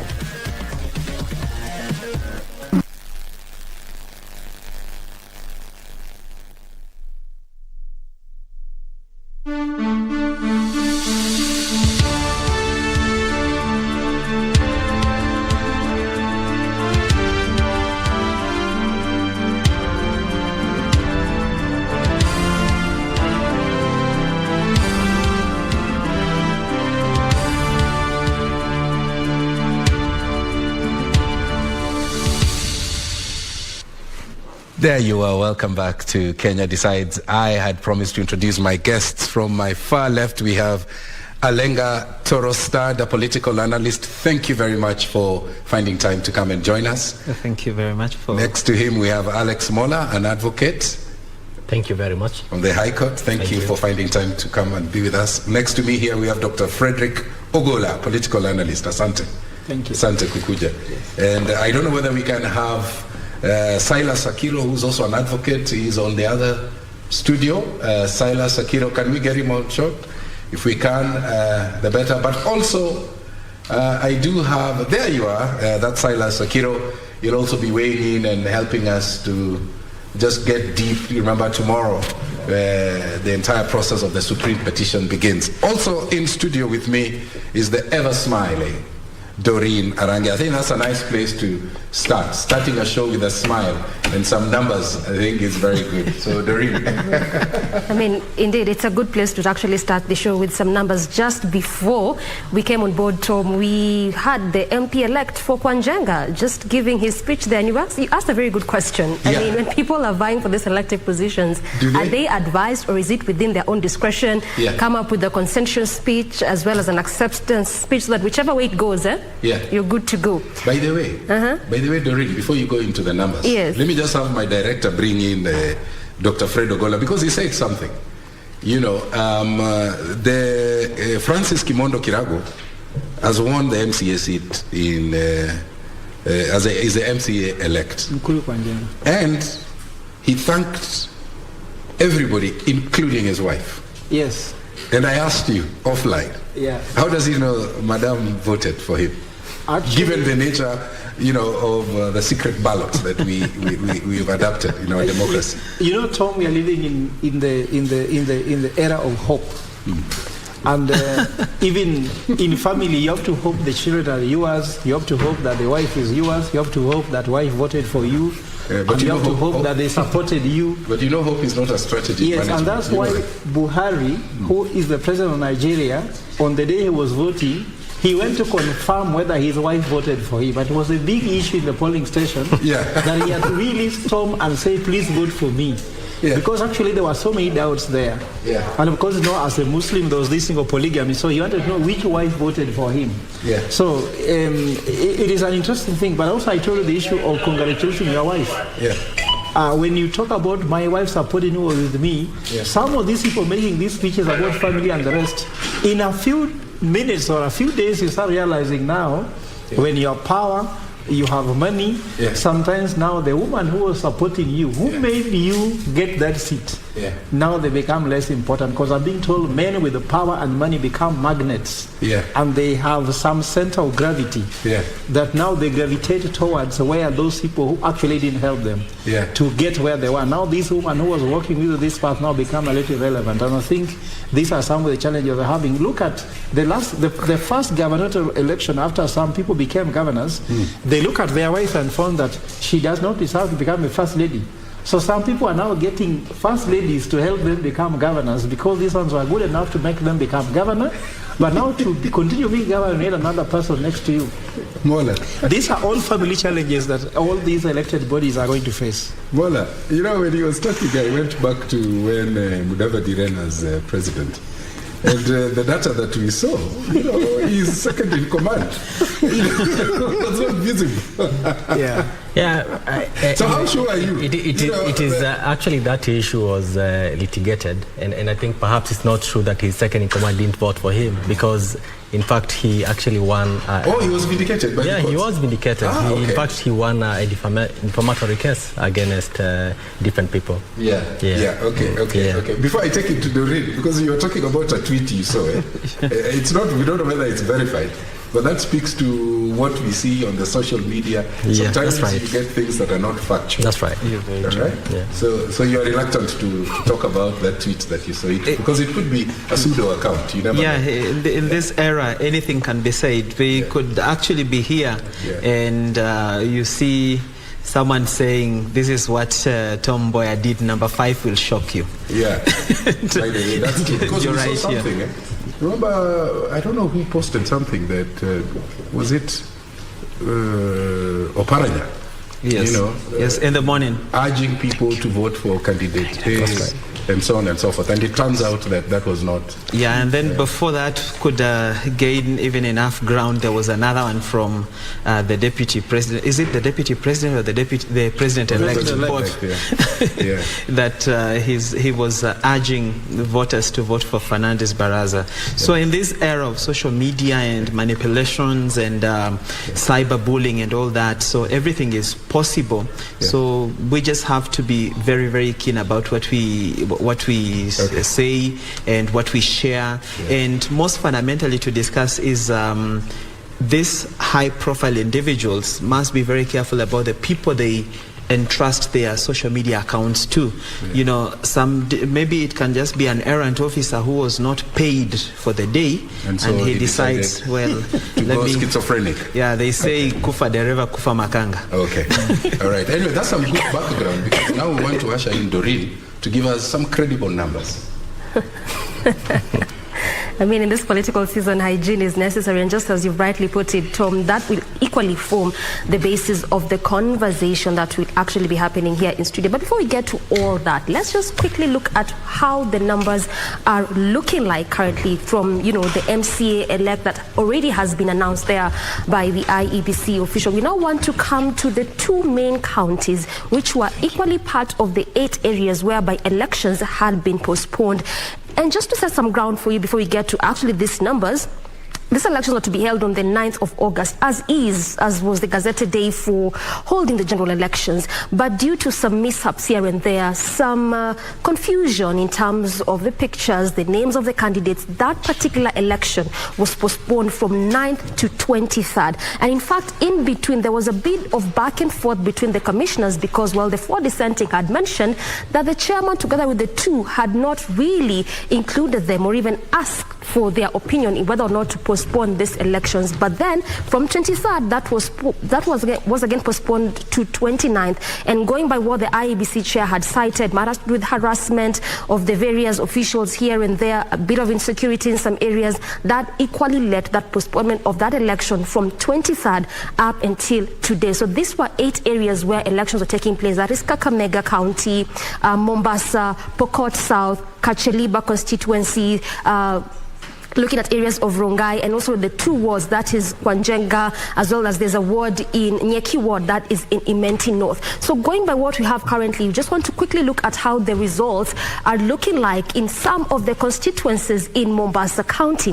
And again, remember, in just the recently concluded elections that the results were announced, this particular area has over time proved that this has been the area of the former Prime Minister, that is Raila Odinga. And going by those results that were released, he garnered slightly above 161,000 votes in the larger Mombasa County. Coming in second was Dr. Ruto, who had slightly above 113 votes.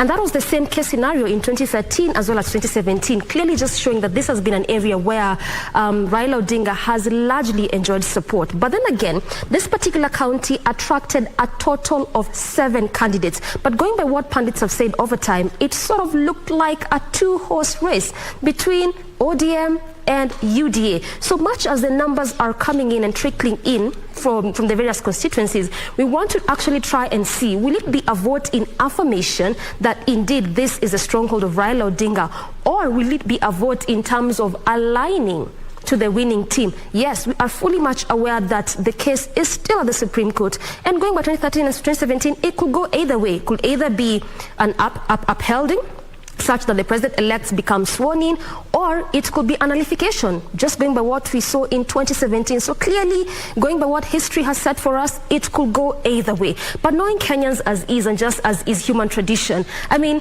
people always like to align themselves with the winning team, so to speak. And as we have it currently, even going by what Hassan Omar was saying in this 4-day period that IEBC had given the candidates to campaign, was actually telling the residents there that already they are in government. And so by electing him, that would just be sort of like extending that olive branch to what they did for Dr. Ruto in the recently concluded election if they actually choose to vote for him.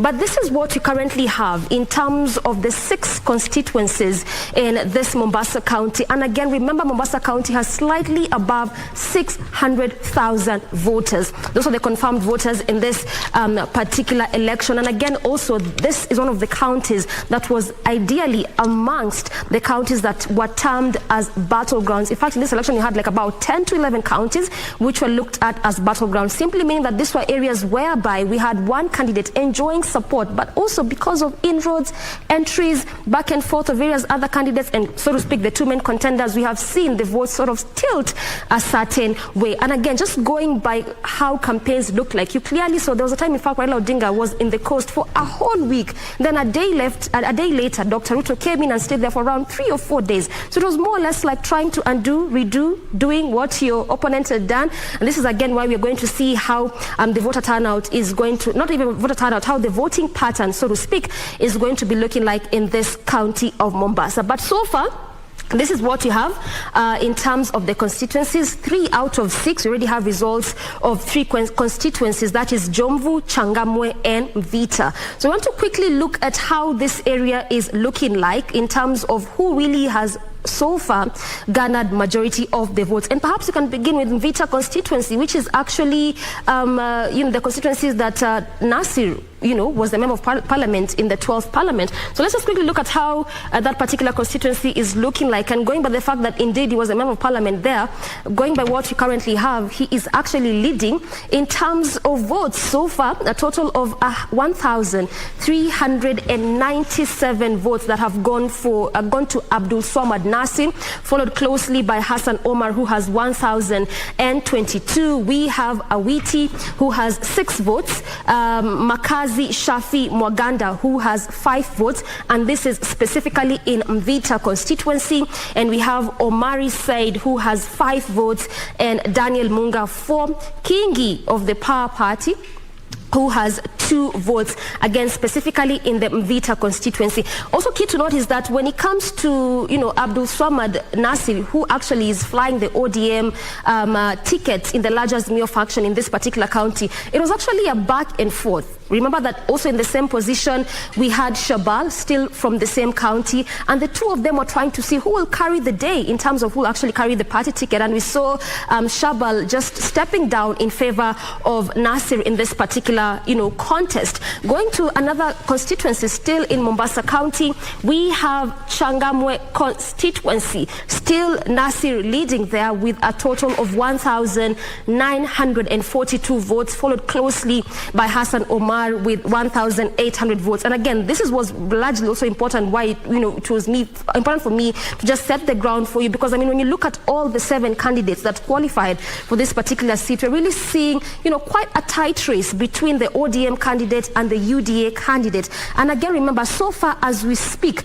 Kenya Kwanza has a total of 22 governors. Azimio has a total of 21 governors. That makes 43, because in the 45 governors who were sworn in, 2 were actually independent. That is Mwadime, as well as Kawira Mwangaza from Meru County. So this is what we are having here in terms of the constituencies so far. And before I take it back to Tom, let's quickly look at the last constituency that we have the data. That is Jomvu constituency. Again, clearly we are seeing Nasir still on the lead there with 371 votes, Hassan Omar with 247 votes. But the constituencies are not yet done. Like I mentioned, we have 6 in Mombasa County. So far we have data in 3 constituencies, and the moment the 3 other constituencies come in, we'll clearly just be bringing you up to speed, try to see who indeed will carry the day. Will this be a win for Azimio in terms of adding to the governors that they already have, or will it be a win for Kenya Kwanza in terms of the governors they already have? Remember that also, much as the presidential election could sort of be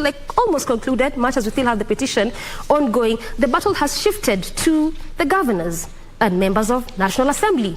In terms of numbers, as we keep saying oftentimes, all the time, politics is all a matter of numbers. Tom?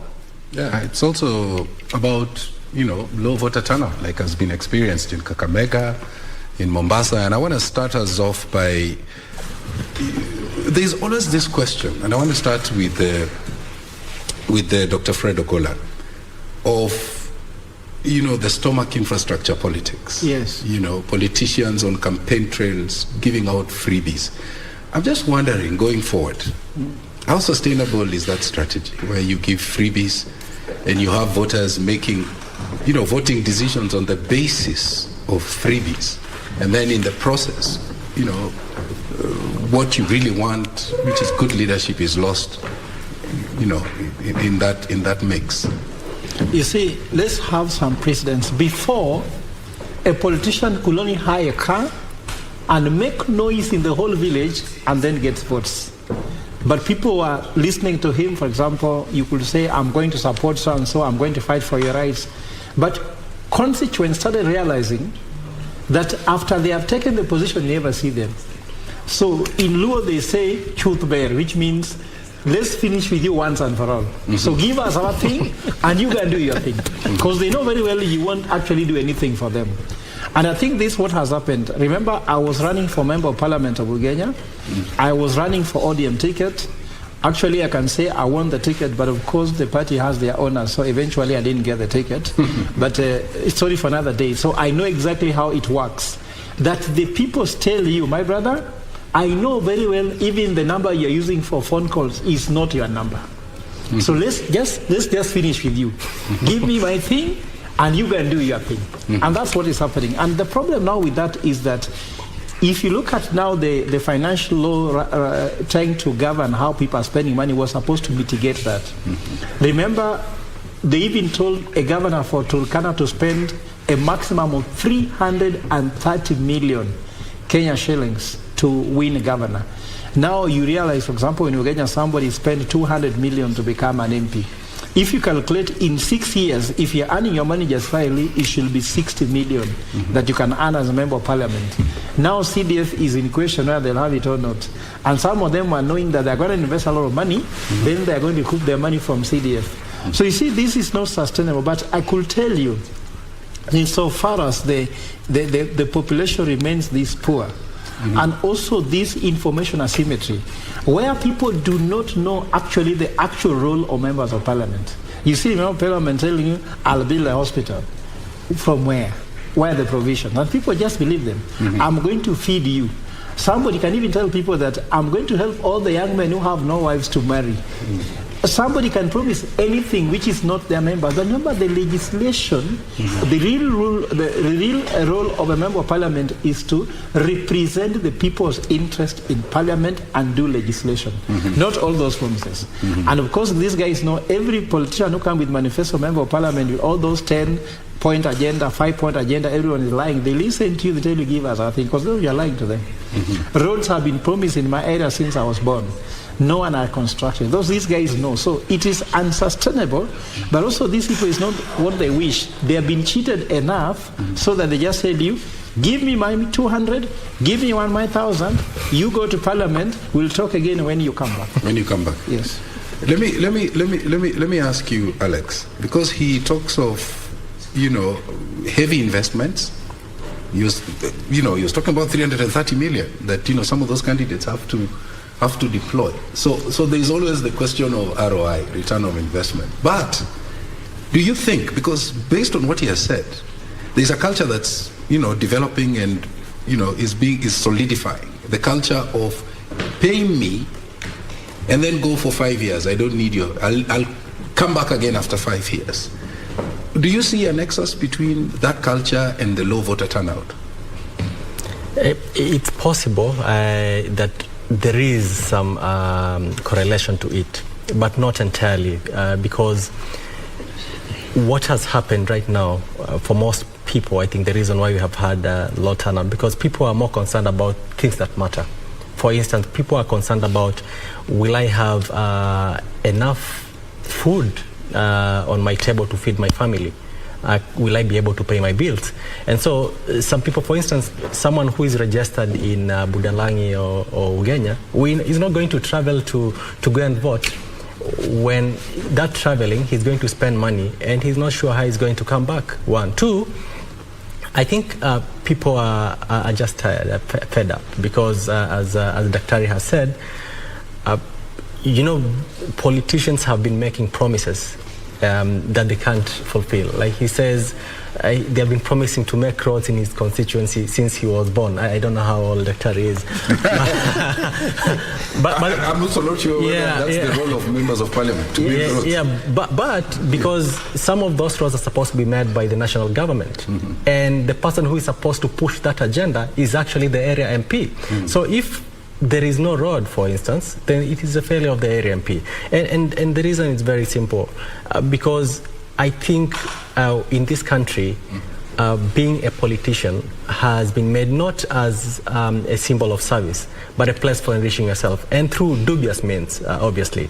And I think most politicians right now are very afraid that the CDF has been declared unconstitutional. And I think one of their first cause of business in the House will be to try and see how they can rectify what the court said to return the CDF, because clearly they can't survive. They have invested a lot of money in CDF, I mean in campaign.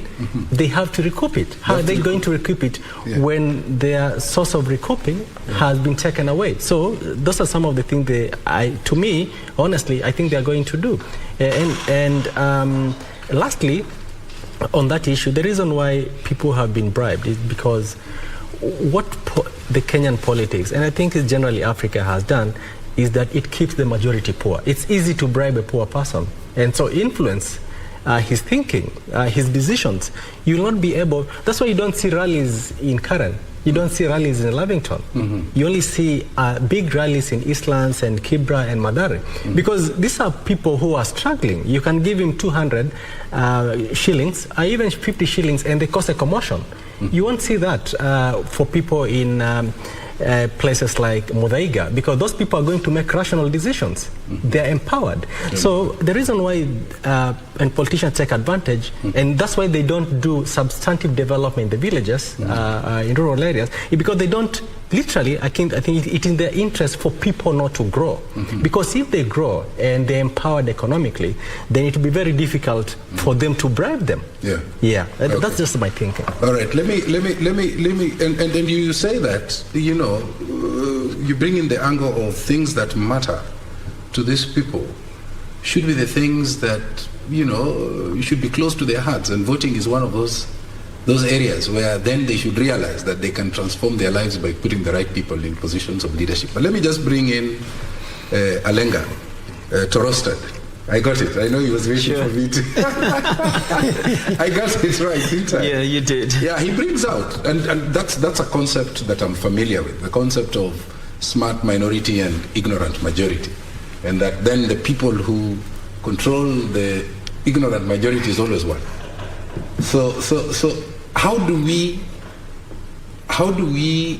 get the youth, to realize that one of the ways of transforming their lives and ensuring voter turnout is high is by voting? And why are they not voting? Tom, first and foremost, our politics is akin to the African relationships where a man marries a woman hoping that the woman will never change, and the woman hopes the man will change when they start living together. So that's how it happens in our political spaces. We elect people that we know are clowns. They live amongst us. We've seen them fail here and there. We've seen them get into corruption here and there. But we somehow hope that if we send them to the Senate or the National Assembly, or we make them govern our counties, they are going to suddenly become better people. And sometimes the good ones, we hope they will remain like that. But there's a way things transition. But coming to the issue of the young people, the younger generation and their place in the democracy of this country, it's a very shaky issue when we examine it, how young people are participating in democracy and the elections at large. This country has had a period where our history was erased systematically. So when you have young people that do not remember the history of this country, they do not remember the struggles we've gone through and to secure the spaces we have, the political space, the democracy that we have, the freedom of expression. They think that there is no cost to that. But tremendously, there are people, there are men and women who paid a price for that. Some of them were young, some of them were old. As I was growing up, in the 90s, we saw people like Martin Shikuku, who would actually be on the forefront of demonstrations going to Kamkunji. They would be beaten. Religious leaders like Timothy Njoya, we all saw that. But then we reached a place where we started saying, this is not really important. Nobody cares about who fought for what. Here is where we are. So up and until these young people go back to the history of this country and we see what has been happening over time. Is there anything we have gotten in this country just like that? It's been a struggle all through. So once we go back to reteaching our children the history of this country, then they will know the things that we hold on to.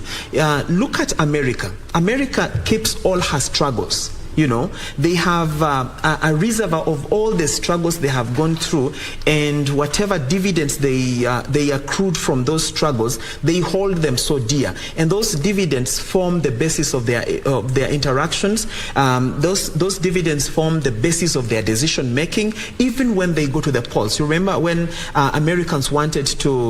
most Americans wanted to vote out Donald Trump, they had to go back to the foundation of America. What does America stand for? How do we relate with other people? What is our foreign policy?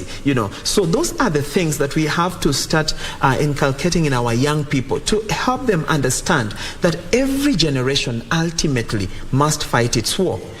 Look at where we are today. We are in a place where we go for slogans. We go for names that identify us and put us in certain categories. Some of them are even emasculating names. You have seen them being thrown on the streets. So our young people must know, the moment you brand yourself an emasculating name, then you're entering the table of negotiation from a point of weakness. And then you become part of the menu. You're not part of the guests on that table. I get you. And by the way, when you give the American example, I remembered the book that the former president, Barack Obama, wrote, The Dreams of My Father. And if you look at it, he comes to Africa, Kenya in particular, right? And he connects with, his home country. And when he goes back, he's given a microphone. And who knows, he ends up in the Oval Office. So you make a very strong point about history. But let me throw it to... There is something very important that Obama said on his first election. He said, if it were not for the gains that America has made, my story would not be possible. It wouldn't have been told even.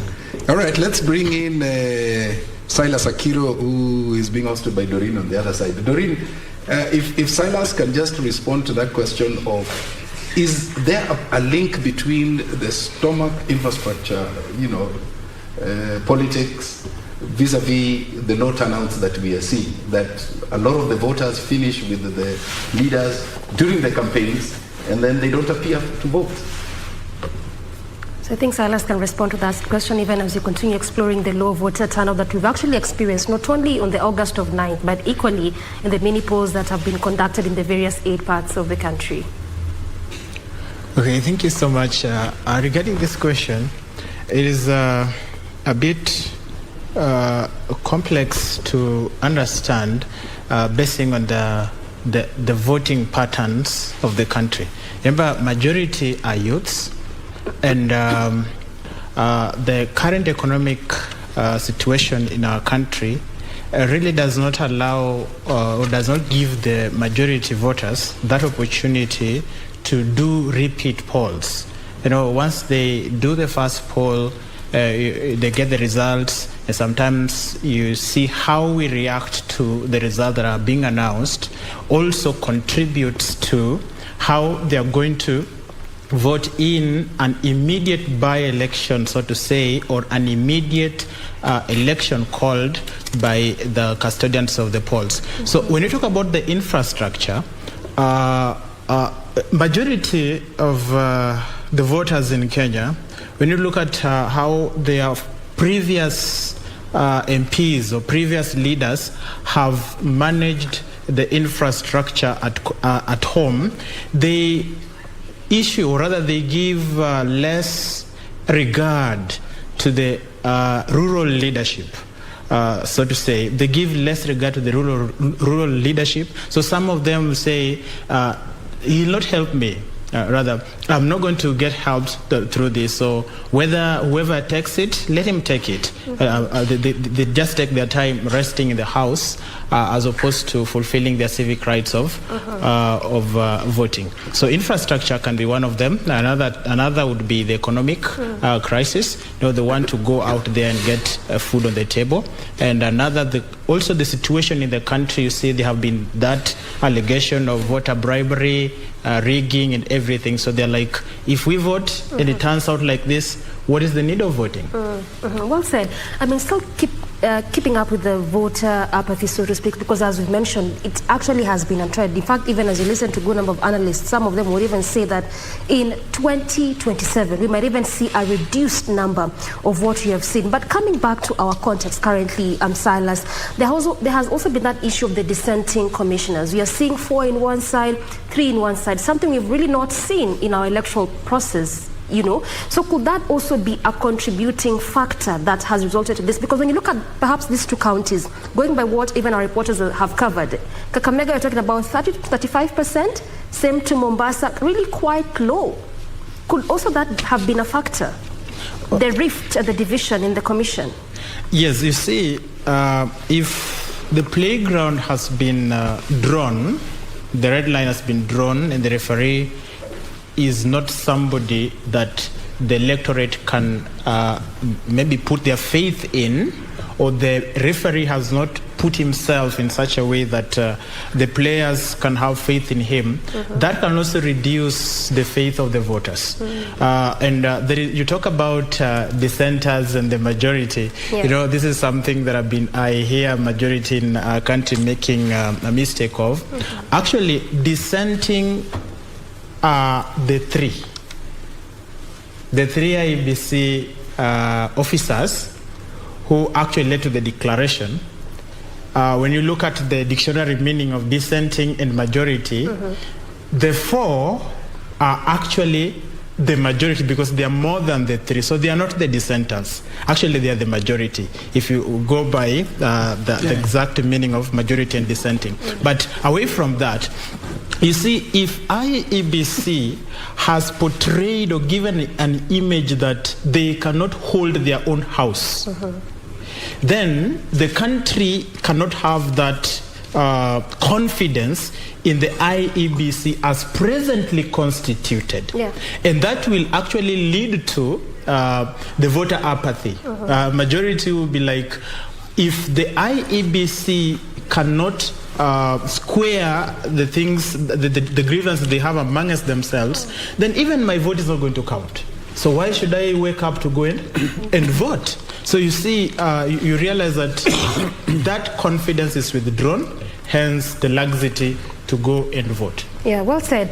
And also just looking at what you're having on your screens there, that is the results for Nyaki Ward constituency in Meru County. That is the MCA-elect Frederick Mubichi Kirima, who was vying on a UDA party ticket in Meru County. So remember that we still have these results coming in for you. The 8 parts or the 8 areas in the country where elections were postponed. So far, we've already had the results of area in Nairobi, that is Embakasi East, that is Kwanjenga, where we have the MCA-elect, and we equally now have the MCA-elect in Nyaki Ward constituency. That is the name there. You're having Frederick Nyaki West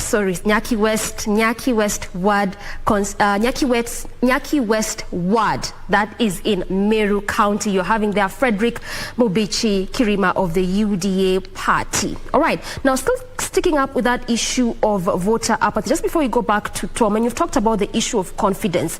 Again, the other issue that is being profiled is what you are currently hearing, and we can all agree, and we mentioned over time, that indeed we are fully aware that the case is now before the Supreme Court, and we know that hearings will commence as from tomorrow, with the pre-trial ongoing up until the 5th of September, when they'll be delivering a verdict.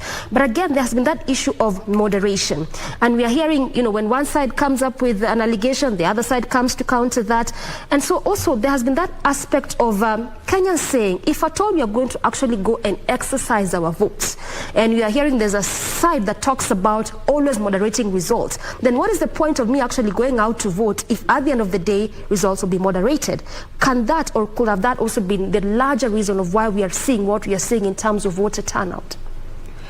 Well, when you talk about result moderation, this is something that is within the kitchen. Yes. We are just getting the smoke out of the kitchen. We cannot peg our exactitude in the fact that there was issues of result moderation, but be as it may, our election constitution provisions on how election is supposed to be conducted does not allow or does not provide for anything to do with result moderation. And if that really happened, and the parties relying on that can actually prove it before the court, I do not want to make any decision on behalf of the court, but that is something that really needs to be considered. Although, as I say, it is something within the kitchen. We're just getting the smoke out of the kitchen that there was issue of result moderation. But when you come to connecting that with the voter apathy, I think we can look at the trends in repeat polls in this country. Remember 2017-1 and 2017-2, that is 2017 A and B. Yes. The voter turnout was very low when the court ordered for the repeat polls after nullifying the actual presidential elections. And when you compare the voter turnout in the first poll and the second poll, you can see there was that kind of low voter turnout. At the same time, brings me to what I had just said before, is that Kenyans have a trend of getting tired with an electoral process if it has to go a longer time, if it cannot be concluded within a shorter period of time. And that brings us to a question also to the IEBC on keenness whenever they are handling elections in the country. The issue of keenness is something to scratch the face of IEBC on, because why had these polls to be postponed? It's because they lacked that keenness.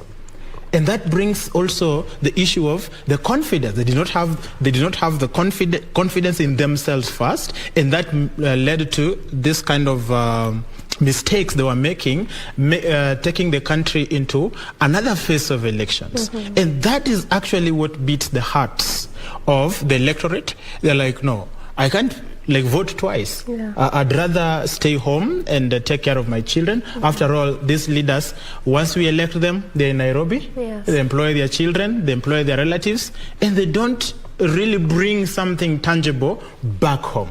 Yes. But I mean, Silas, how do you curb the issue of keenness? Because even in the run-up to these elections, there were various issues that IEBC had complained of, key among them being the funding coming in a bit late. Because, I mean, we saw them procure the ballot papers. When was it? Was it on 3rd or 2nd? Just a few days to the elections. And we saw them being given the 44.6 billion, which was the money used in this election, in batches. In the first financial year, they were given about, was it 22.9 billion? Then in the second financial year, 21.7. So then how do you curb the issue of keenness, given the fact that they had oftentimes asked for the finances to cater for this election?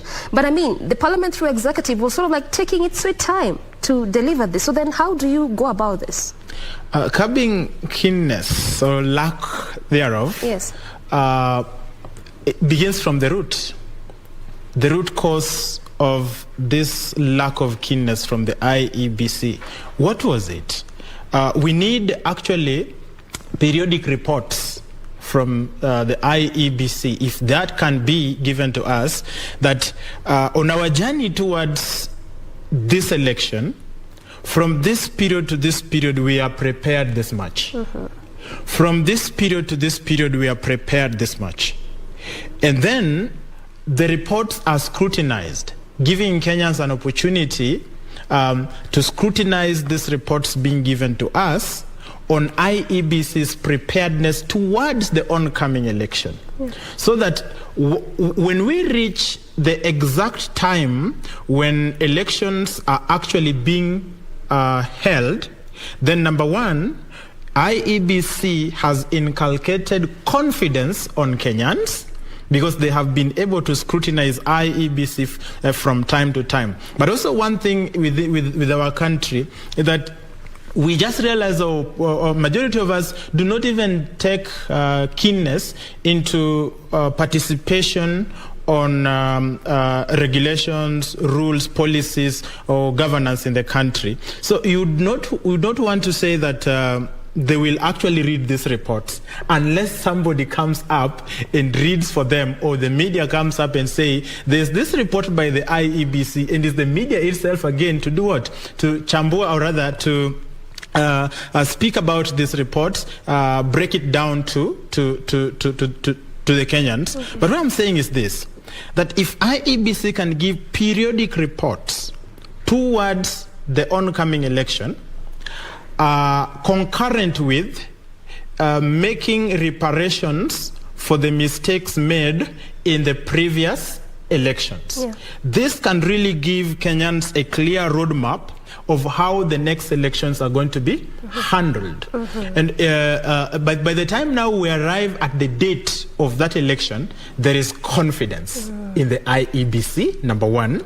Number two, there is confidence in the process that these people are going to employ.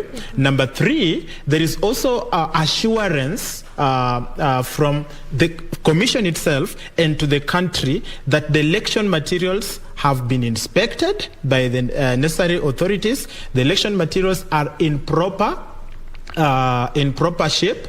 And if there is any false information given to us from the IEBC, then we can take action against such people who make such mistakes. Because look at the ballot papers that we have wasted, simply because there are some images that were supposed to be in Kirinyaga that were found in Kakamega, and some images that are supposed to be in Kakamega are now in Mombasa. That is money. It's a waste of money, and somebody needs to be accountable for that. But Lyco Farms, the printing firm that was printing this year's elections ballot paper, said that they will shoulder the expenses again for reprinting the same. Okay, yes. If for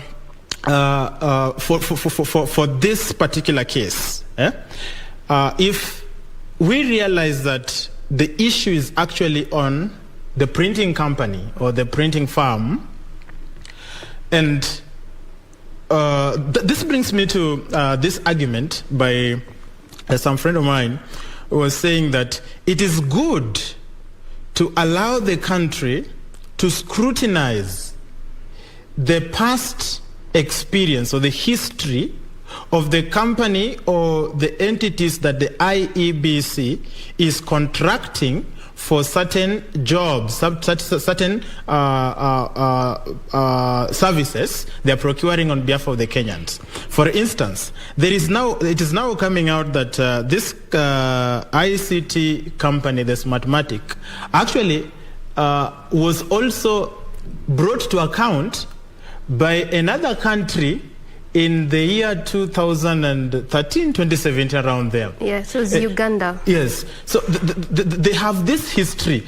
You've talked about Uganda. I also read about Pakistan. So you see, this history should have informed the IEBC that we need a greater reassurance of we giving you the work and you promising us proper and verifiable, clear and clean work that is not going to put us into a series of legal battles. So now, if we now connect this to the fact that they are coming back later saying that now we are going to cater for that. It is money that has been wasted, number one. Number two, time has also been wasted for Kenyans. And then number three, it has removed confidence on the IEBC, because I'm not the first person to question time wastage on the IEBC's part, basing on the need to postpone this elections.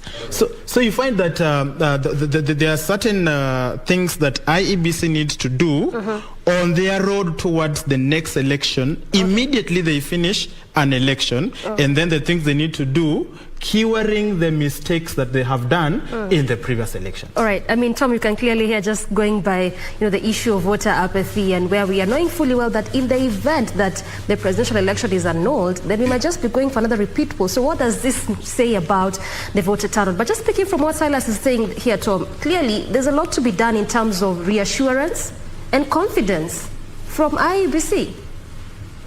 Yeah, it's kind of, building on the go. But I'm happy, we are not prosecuting this matter, because I know tomorrow we have the pre-trial conference, and of Azimio la Umoja, of course, Kenya Coalition Party, Raila Odinga's petition against IEBC. And there are also 8 others, and we know it starts tomorrow at 11 East African time. So we also did see some interlocutory, petitions filed by different parties. We also saw the voluminous petitions. Remember the lorry that came in, and all that. So in terms of efficacy, because from tomorrow 11 it's all systems rolling. Yes. What should we expect? As far as I'm concerned, if you look at the petition in 2013, because I usually tell people that a good student in strategy must be good in history. And if you're poor in history, then history can repeat itself without you knowing how it goes in your favor. This petition has been won almost before even the pre-trial is done. What do you mean? What do I mean by that? Remember that when a court went to Supreme Court in 2013, they wanted some evidence to be included into the court records, but the ruling was being done in this pre-trial conference by saying expunge this, expunge that, expunge that. In politics there's what you call game theory. In game theory there are players just like in football. There is a player, for example, Raila Odinga is a player, Ruto is a player. Then we have the rules, which is the constitution and all those guidelines that guides electoral process, just like FIFA has rules, FIFA rules. Then we have what is called the payoff. What do you want to get? Which prayers are you giving? So you are a player, and which prayer are you asking? Are you asking for nullification? Are you asking for an error? Are you asking for Chebukati to be legally found guilty? All those things you're asking for. Those are the payoff that actually you can get out of this situation. Then there's the referee. And of course in Supreme Court here we have the super referee. In football this is called VAR. Once VAR said there is no penalty, there is nothing you can do even as a referee. So IBC as a referee is asking, uphold the election of President-elect Deputy Ruto. Yeah. Super referee will determine whether that is true or not. That's now VAR. So we are going to await VAR to start playing the video from Ronald from 11. Now, what do I mean that this election is won? This petition is won before it begins. Any war, whenever you go for war, you win a war before. You go to the Bible, Jesus says you have to know how many soldiers you have. You have to know the soldiers of the opponent. You have to know what it takes to win the war. So which questions have you asked? Which evidence have you brought? So when the pre-trial chamber will begin, you'll hear they'll dispense some things by saying, okay, you have 26 lawyers, we shall give you only 4. Now, if you are in football, you said, I've carried 34 players, and you're being told you can only sub 2. Already, if you had some super subs, they are not going to come to play. So the person who knew that there is no need for having 34 players, and they only carried 2 super subs, they have advantage. Now look at the filing of the petition which has been done. Like he said, some people are thinking that the 3 are the dissenting, but are actually the majority, but the majority actually are the 4. And if you go by that, when the court was filed, you find that Raila has the petition he has given. There are 9 petitions. Then the issue of IBC responding as IBC. Who is the IBC responding to the petition? Do you know that? That already there is a tactical mistake here being made by either IBC or Kenya Kwanza team by allowing the Cherera 4 commissioners actually to give petition, to respond to the petitioner as IBC. Because now what should have happened is that Chebukati could have constituted all his commissioners, 7 of them, and could have responded as the first respondent to this case. And IBC is not that. Look at now Chebukati and his 3 commissioners are responding individually. So when the court look and say, okay, this is the petition, the respondent number 1 is IBC, it is Cherera seem to represent it, and Cherera is actually trying to agree with the petitioner, then you realize that the rule of the game, the arena, has been set to favor somebody. So I'm trying to say that everything you're going to see in the pretrial chamber, rules of the game, rules of engagement, that will determine in a very big way how everything will be dispensed. Because, for example, there's agreement. Are we going to consider the total votes cast as the turnout or valid votes, including small votes? I'm sure already that has been asked. Immediately they said, we will consider every single vote cast on 9th of August to constitute the percentage requiring the 50 plus 1%. Once you hear that, it has taken a certain direction.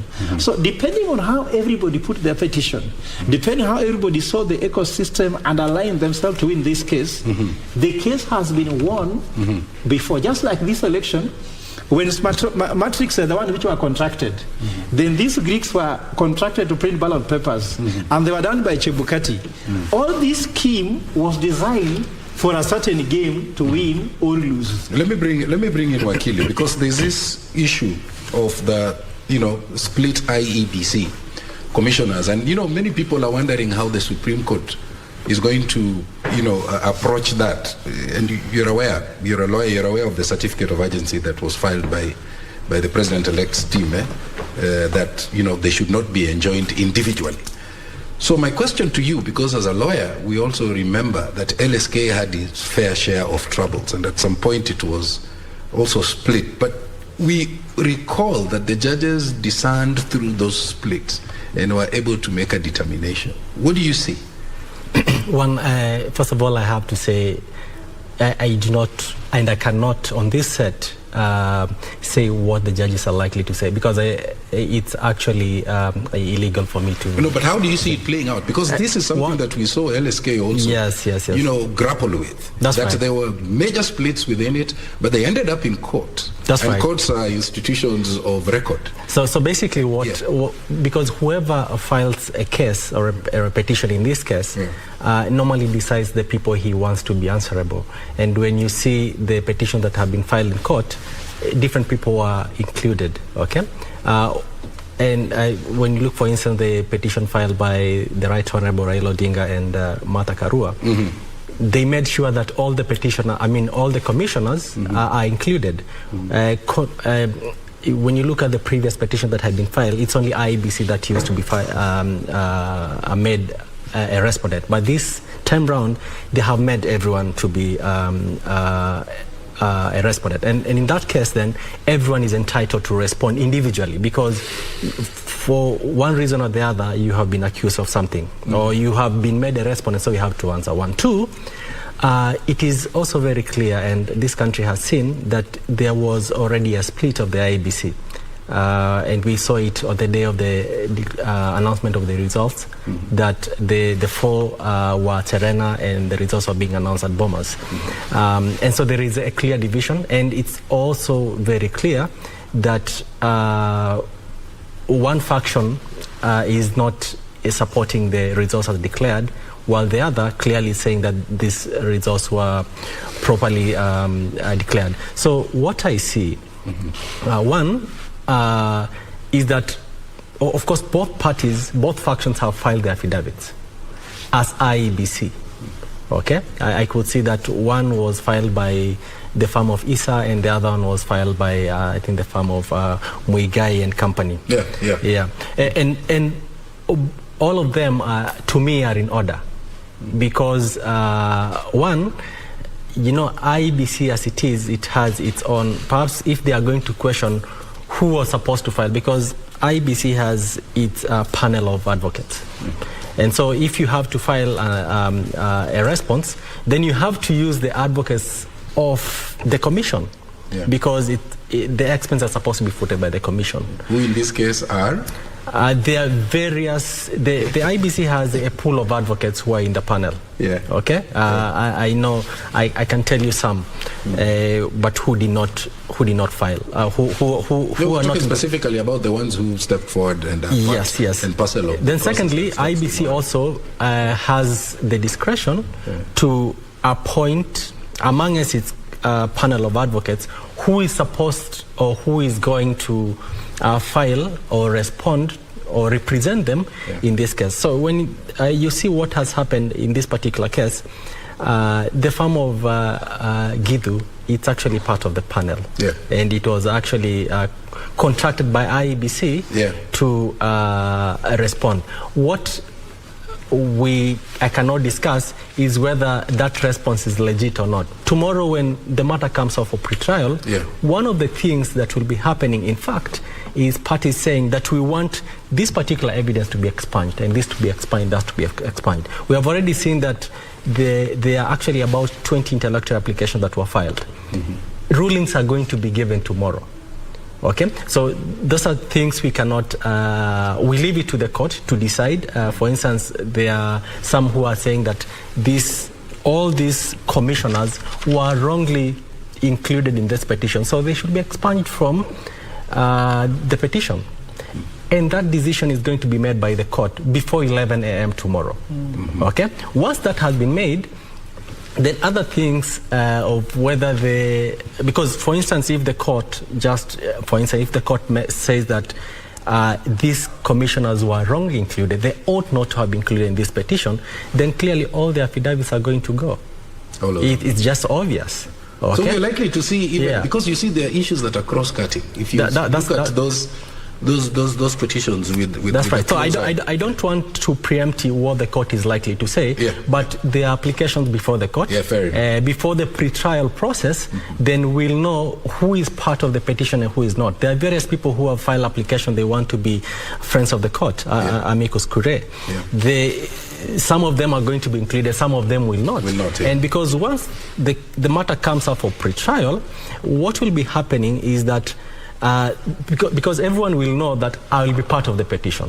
So I'll need time allocation to present my side of the story. So if, for instance, you are a respondent, you'll be given time allocation. If you are a petition, you'll be given time allocation. There are people who have filed for instance, some of the petition to be struck out. So if that petition is struck out, then in fact, the advocates won't even appear for pre-trial conference, because already the court will have told them, you are not required here. Remember that today in the afternoon, the Honorable Chief Registrar of the court already indicated some of the things that are going to happen. And some of the things they were talking about was the number of advocates who are likely to be admitted, because the space is small. The number of advocates for each party who will be addressing the court. So if you have a pool of, I saw like Azimio had 40-something, and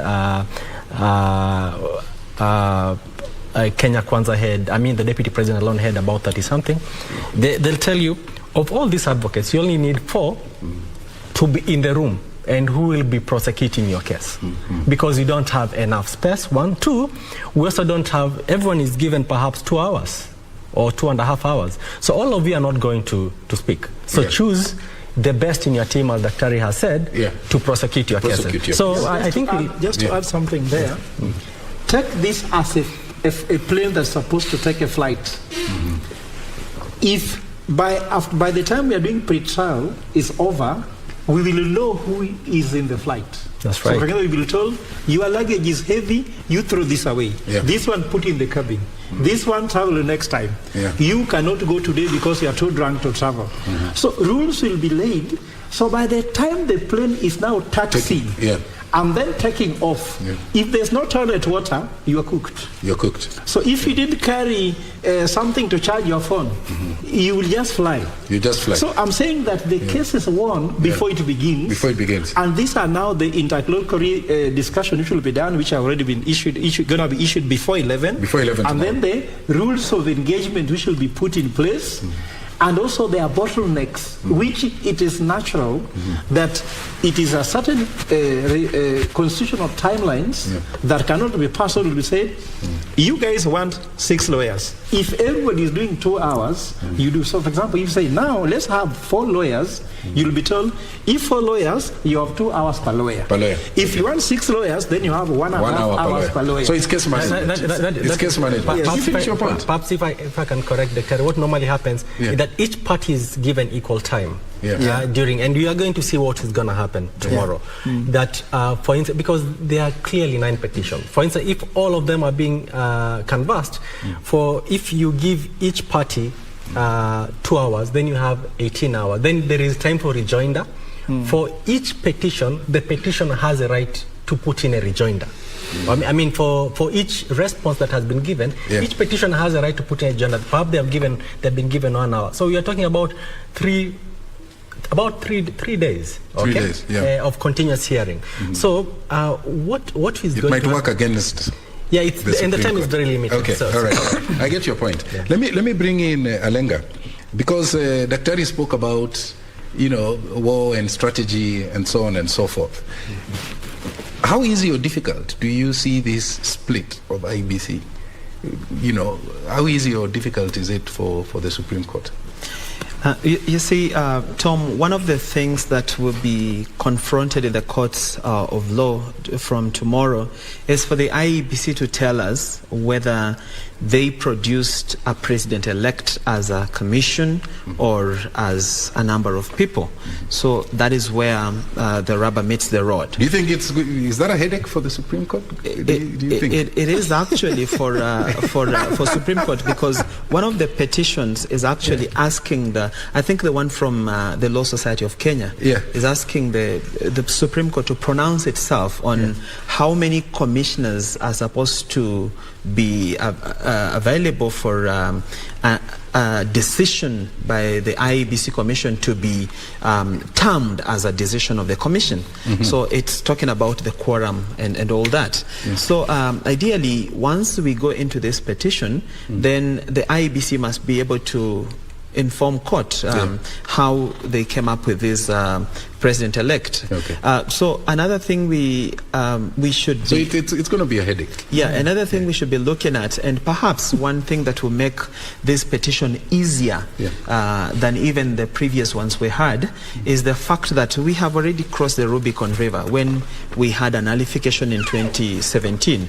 So this time around, the Supreme Court will be looking at the judicial precedent of the ruling of Raila II of 2017.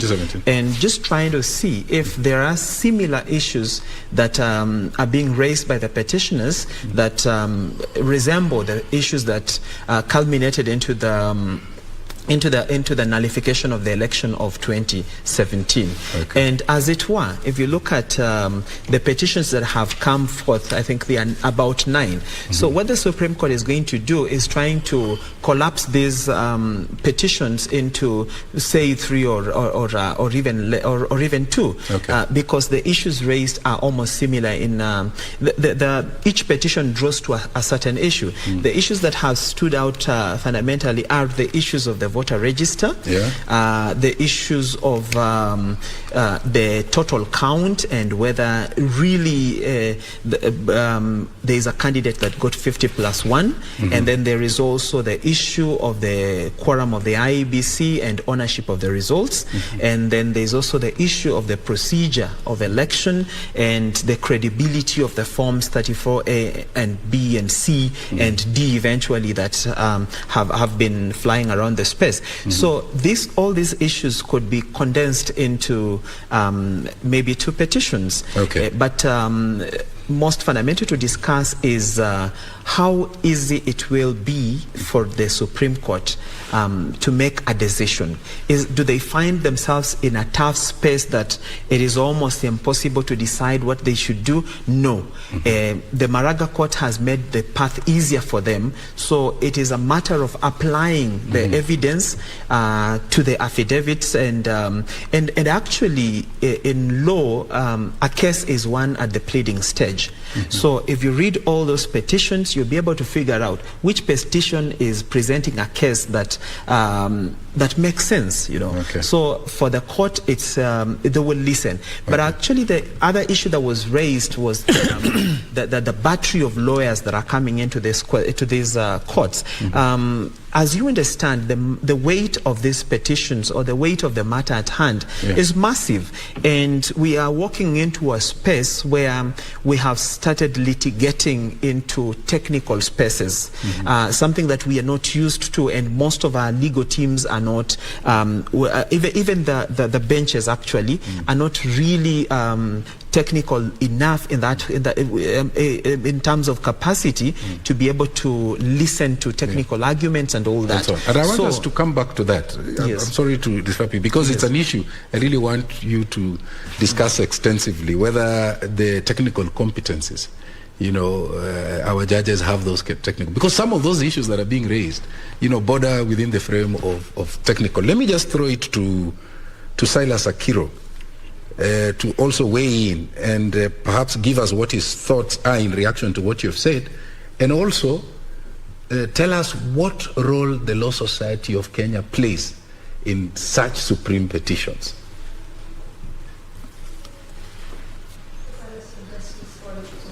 In terms of the battery of lawyers that you're really seeing from both camps, you're having 42 against 50 on both camps, but just going by what the Chief Registrar mentioned this afternoon is that they are going to allow possibly 4, although this is still a matter up for discussion, but that's the proposed number. Well, thank you so much. Now, in responding to this, we must not take our eyes off the fact that despite this being a legal battle, the contenders are politicians, and they must actually, in some way or another, show their politics within the legal battle.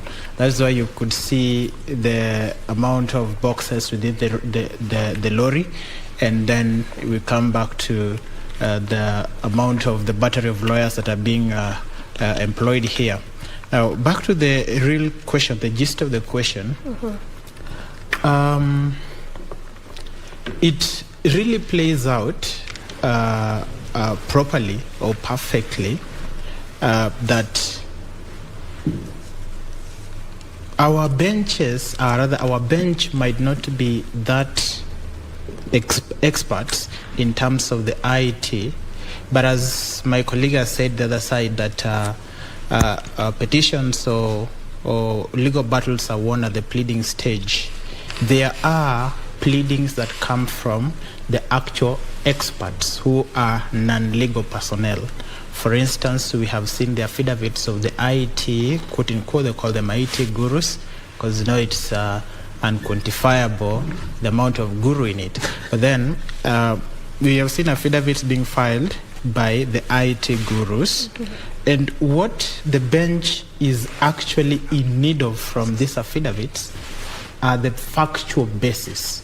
So once the facts have been pulled out of this particular affidavit, it is incumbent upon the IT expertise to explain to the bench that if you do A, B, C, D, it means you're giving permission. So the bench will only pick permission. The actual expertise, the IT expertise here, is for them to explain. So once the bench gets the facts, then they measure or they weigh these facts against the actual provisions of the law.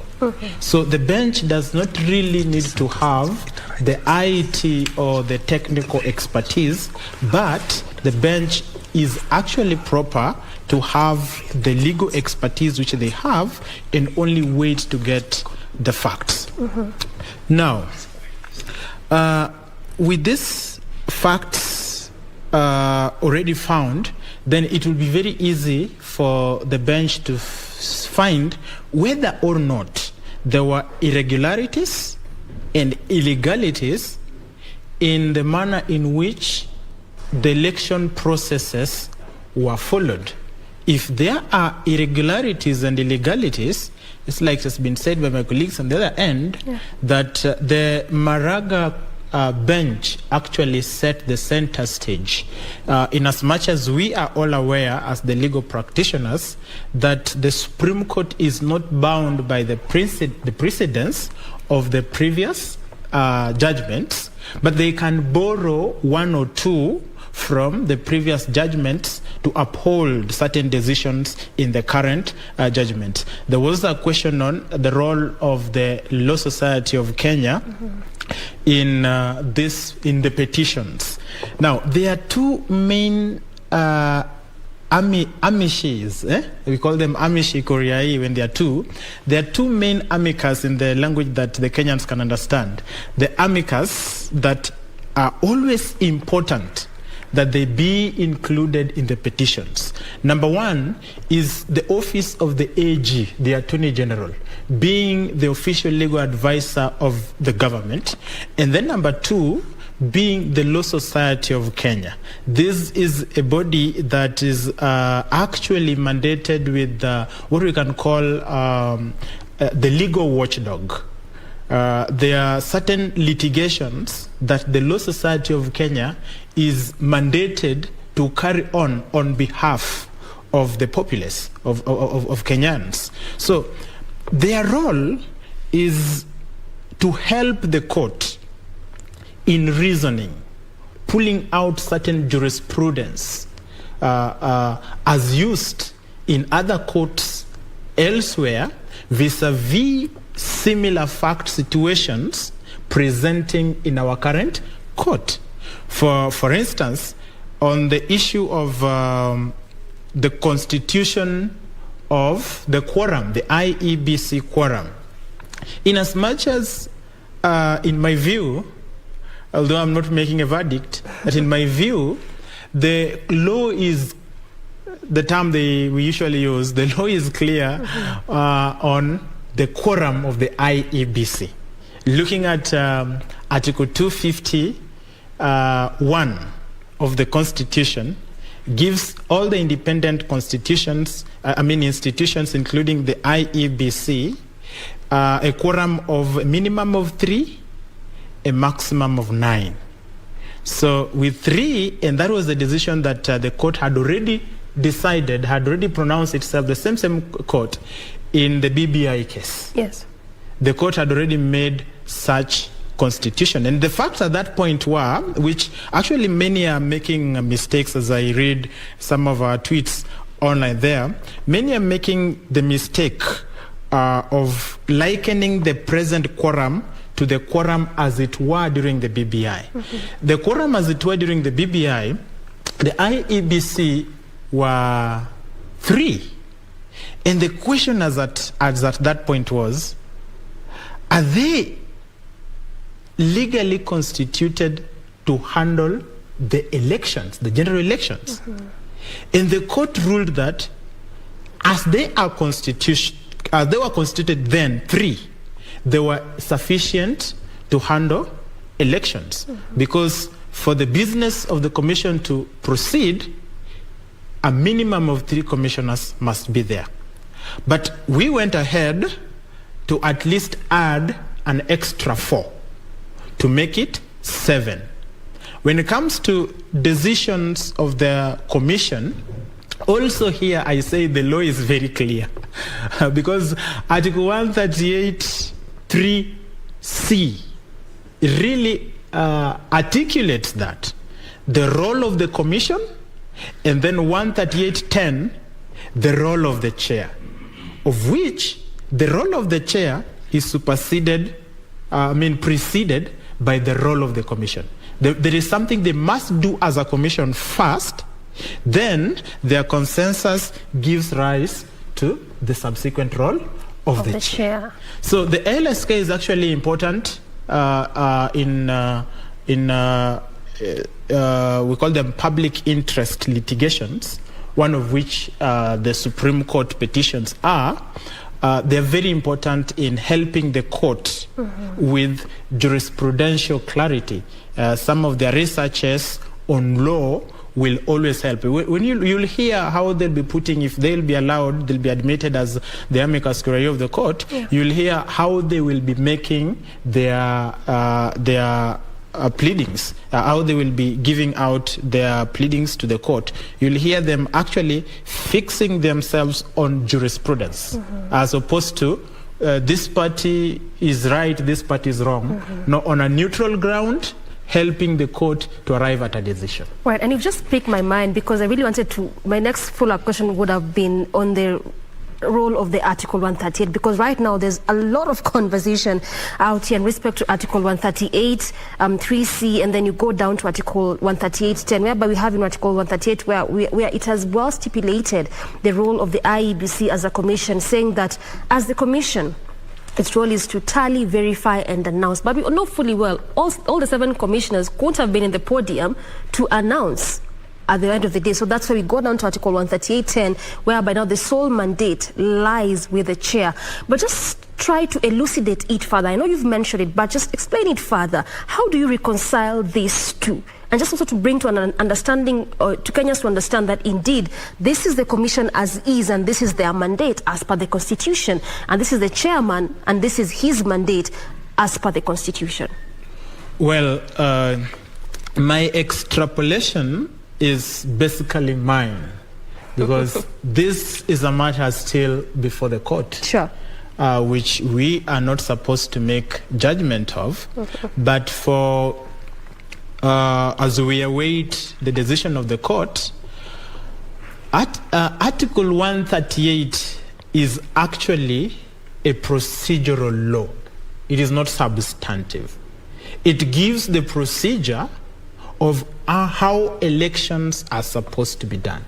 Reading it as a whole, holistic, because when you go to Article 260 of the Constitution, you realize that our Constitution advocates for a holistic interpretation of the law, as opposed to partial interpretation of the law. We have seen sometimes some of our colleagues, I'm not correcting them though, but they go and pick a given particular section of the law and throw it out there to the public without actually analyzing how did this section come about. Before you read from Article 138.1, picking Article 138.10 exclusive is going to give you a misleading fact. So Article 138.3c gives the role of the IEBC. You go vote as a Kenyan, then votes are counted and tallied at the constituency level by the employees of the IEBC. Remember, this is not the commission. The employees, those returning officers, are categorized in law as the employees of the IEBC, and of course they work on behalf of the IEBC. Then once the tallying has been done at the constituency, the forms are populated there, and then the law requires requires IT to be used. Form 34A be sent first through the portal, and then you come with the physical Form 34. Form 34A, the physical Form 34A, which now the commission, as they are constituted, if there are 3, the whole 3.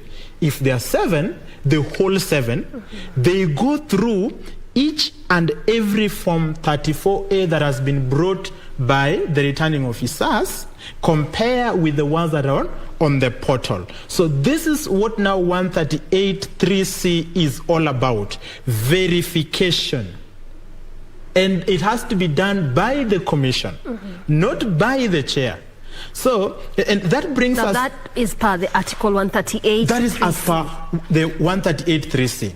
So once they verify, verification is simply I take this form, I download the one that is up there, or I even can just check it online from my system, and then I see, okay, this is South Mugirango constituency, the forms tally are verified. Yes. I send it to the other commissioner, also checks and verifies, so that if I verify and put it to the final booth or the final box, you might question me. Rona, you see, this now brings the question of suspicion. Because I, as a commissioner, have not been given an opportunity to also do what? Look at this form, as the other commissioner has looked at it. And that is where the four are basing their response to the petitions on. That not that the chair announced the result. That is his mandate. Yes. Their main concern is that they were not given an opportunity to do what? To verify to their satisfaction. Of course, all cannot be satisfied as the 7 IEBC commissioners. And that is where the law of quorum comes in. Where there is a disagreement, lack of consensus among the 7 commissioners, then the law says the majority shall take the day. Majority carries the day. Okay, majority taking the day. I don't know where that leaves the will of the people, but anyway, we won't divulge so much into that because we might be ending up prosecuting the case since it's before the Supreme Court. But just before I take it back to Tom, I'd like to pick your mind very quickly on a certain issue that we had in the Kriegler report in terms of his recommendations, whereby there was need in terms of even bringing on board IEBC commissioners or even appointing them. He had recommended that do not do that 2 years before. But when you look at the constitution of what you currently have, particularly even with the 4 commissioners, at what time were they appointed? On September of 2021, just about 11 months to the polls. I mean, overdoing with what Kriegler report recommended. So when you look at even how we approach, sort of the new structures that we have in terms of recommendation, what we need to do to improve our elections, is there a point where we are missing the mark? Is there something that we're not doing correct? Well, it looks to me like watching this movie called The Conspiracy, because the enemy is within. And whether you bring them 5 years before or you bring them 1 week before, to me, I see that they are going to be assimilated into the system. So there should just be a broom, like now we see there are clips exposing what was said where, I do not want to confirm as they are true, but in case they are, you see, that is the broom I'm talking about. So the commission that is going to pick up from here will know that anything they do in the secret, as one of my colleague from the other studio had said, that right now you need to watch how you express yourself on social media or on any gadget of communication. Sure. So the commission that is going to come in now is conscious of the fact that they are actually being watched not only by the inside, what we call the deep state, but also by the Kenyans. 1 or 2 days, their clips will be exposed. So they have to be careful about that. But then when we come to the question of the Kriegler report, I do not know, because I've not come across that. Perhaps we'll throw the question to my colleague advocate on the other end to help with that. I've not come across where that Kriegler recommendation was put in law, meaning the implementation. So it was just a recommendation. So if it has been if it is in the report, but has not been legislated, then it still is a mere report. It does not bind the appointing authorities or the bodies to that they have to appoint these people 2 years before. They can even bring them 1 week, but of course the process is very long. 1 week cannot be enough. Yeah, sure. And I'd just like to take it back to the other side of studio and pick it up the same question, perhaps with Fred, our governance expert. 2 years, 5 years, 1 year, depending on whatever recommendation they're in. Going by that Kriegler report, it is, or was said to be 2 years, but over time you're seeing this commission has appointed months to just the election. Could this be one of those things that perhaps we are missing, even just in terms of gelling and understanding how the commission works? Because what you're currently seeing in this year's elections in terms of the variance is not something that we've seen before. And has the Constitution even envisaged this? Fred, what would you say in respect to this? Yeah, thank you very much. I think that what is important in governance, if you look at Chebukati as the chair, let's say, for example, of commission, being equivalent to the chair of a board, normally you don't run a board like that. I'm sure it would not pass the test of good corporate governance, because the chair of a board is a leader of the board. And leader means followership. One word to describe leadership is followership. So if only 3 people are following you and 4 people are not following you, I'm sure there's a problem. Okay. I'm also sure that a leader cannot be 100% liked, but you cannot be performing below 50% liked. So in good corporate governance, there is always a way board make decisions. And also boards are given times to be able to consult and agree. Somebody questioned the issue of he still had 24 hours. What was the rush? So that's a question he can answer that. I'm sure that question will be answered. One of the questions answered in court. He can or may not answer the question. The other thing is that IBC, I wanted to just weigh in something. He talked about the issue that the branch may not like experts. And I can tell you very well that the IBC has got a provision, even the Supreme Court has got a provision to bring a technical expert to bring an expert opinion. For example, you've gone to court whereby a judge will be, a prosecutor can interrogate a witness by saying, okay, you are a doctor and so says that I was raped. So you can go and say, you came to this patient, you went to laboratory, what did it say? Laboratory results said this and this. So for you as an expert, what do you conclude? You conclude this and that. Because actually, the law is aware that the Supreme Court cannot be experts in everything. And because even if you look at what we call IT governance, if you look at the average population of any board of any company, forget even Supreme Court, if you look at average age of Supreme Court, what is the average age? I'm sure all these guys were born before internet actually was running. Yeah. So they are doing catch up with it. And all of us are also catching up with it. So no one is ahead. And hackers, they are advanced, because before you become a good hacker, before you become a good guy, security in IT, you must be the best hacker in the world to be able to guard everybody else. So there are technical issues there, but for me, Chebukati failed the test of good corporate governance.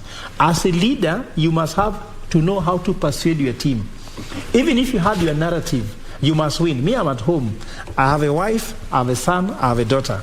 Sometimes I cannot say that so long as I'm only with my son, everybody else does not matter. I have to look for a way to persuade everybody. Leadership is about persuasion. Yeah. It's about selling a narrative. To get buy-in from the people, and that is good character. Let me ask you. Yes. Let me ask you before it slips away. Yeah. Do you think we are ready for a post-election audit report that captures disputes, grievances, all consolidated in one, so that it gets away from an individual and we capture it in a report that then we can use going forward, the way Alenga suggested? I think and keep building with every cycle of election. I think we are not ready, because Kenyans, if you look at how Kenyans consume information, as a scholar, we consume McDonald's version of the truth. When you feel hungry and you rush and pick a burger from McDonald's and eat, have you cured hunger? No. Even you have not cured your nutrition. So the level of information on the consume, someone sees a headline, then has a long story about a headline. Like now, there's a headline from, I've seen here saying, Leonardo received X amount of money from, I don't know who. But just by somebody saying something like that, it's fake news, of course. It can be fake news. But I'm saying, just even fake news, which no one has confirmed, is which newspaper? Is it a true headline? Everybody has taken it. So if we cannot even be able to consume a headline news, can we be able to consume the thrust of this? Remember, this issue of IBC, first of all, is technological, which IT is involved. It is constitutional, which is involved. It is governance. It is leadership. It's about character. It's about Fred, just allow me to cut you short just a bit, because we want to cross over to Rongai constituency, Nakuru County, and listening to what is happening there. There you have it. Let's just listen in.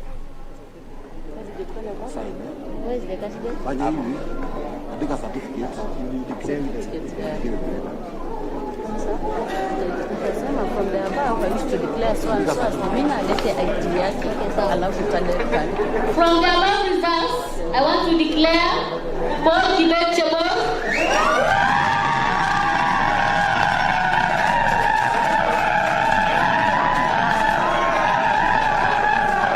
As the winner of MNA election Rongai constituency.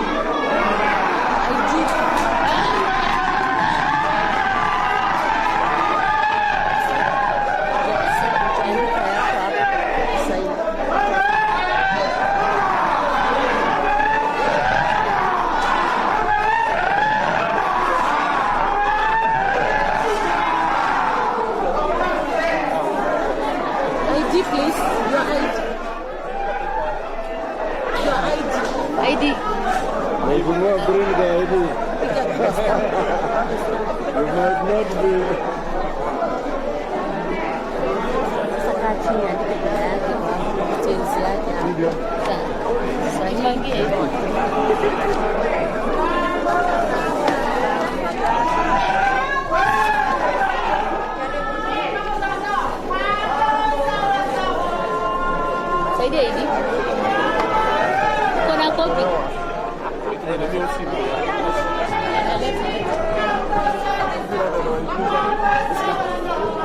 Wasikuja hapa, yeye peke yake. Wasonge nyuma. Wasonge nyuma. Ndio rudi kabisa. Hapa kidogo tumpatie mheshimiwa nafasi hapo kidogo. Anakuja, mtakaa naye throughout. Kwa miaka hiyo 5 yote.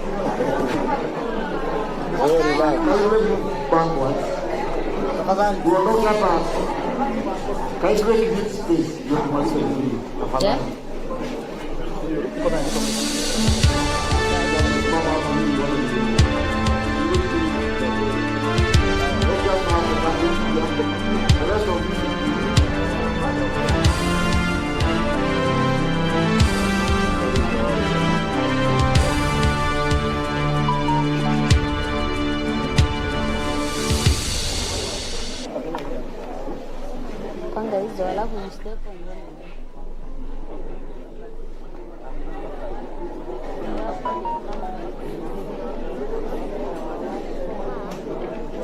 Ulisahau kitambulisho. Nipiga kura na nikasahau. Nitapata.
That is the new MP-elect of Rongai constituency in Nakuru County. That is Paul Chebor, who thwarted his main rival, Raymond Moi of the Kanu party. He emerges as the winner, coming from the UDA party. And remember, this was one of also those highly contested constituency elections, also knowing fully well that just earlier on this morning, Raymond Moi had provided some allegation in respect to some voter bribery here and there.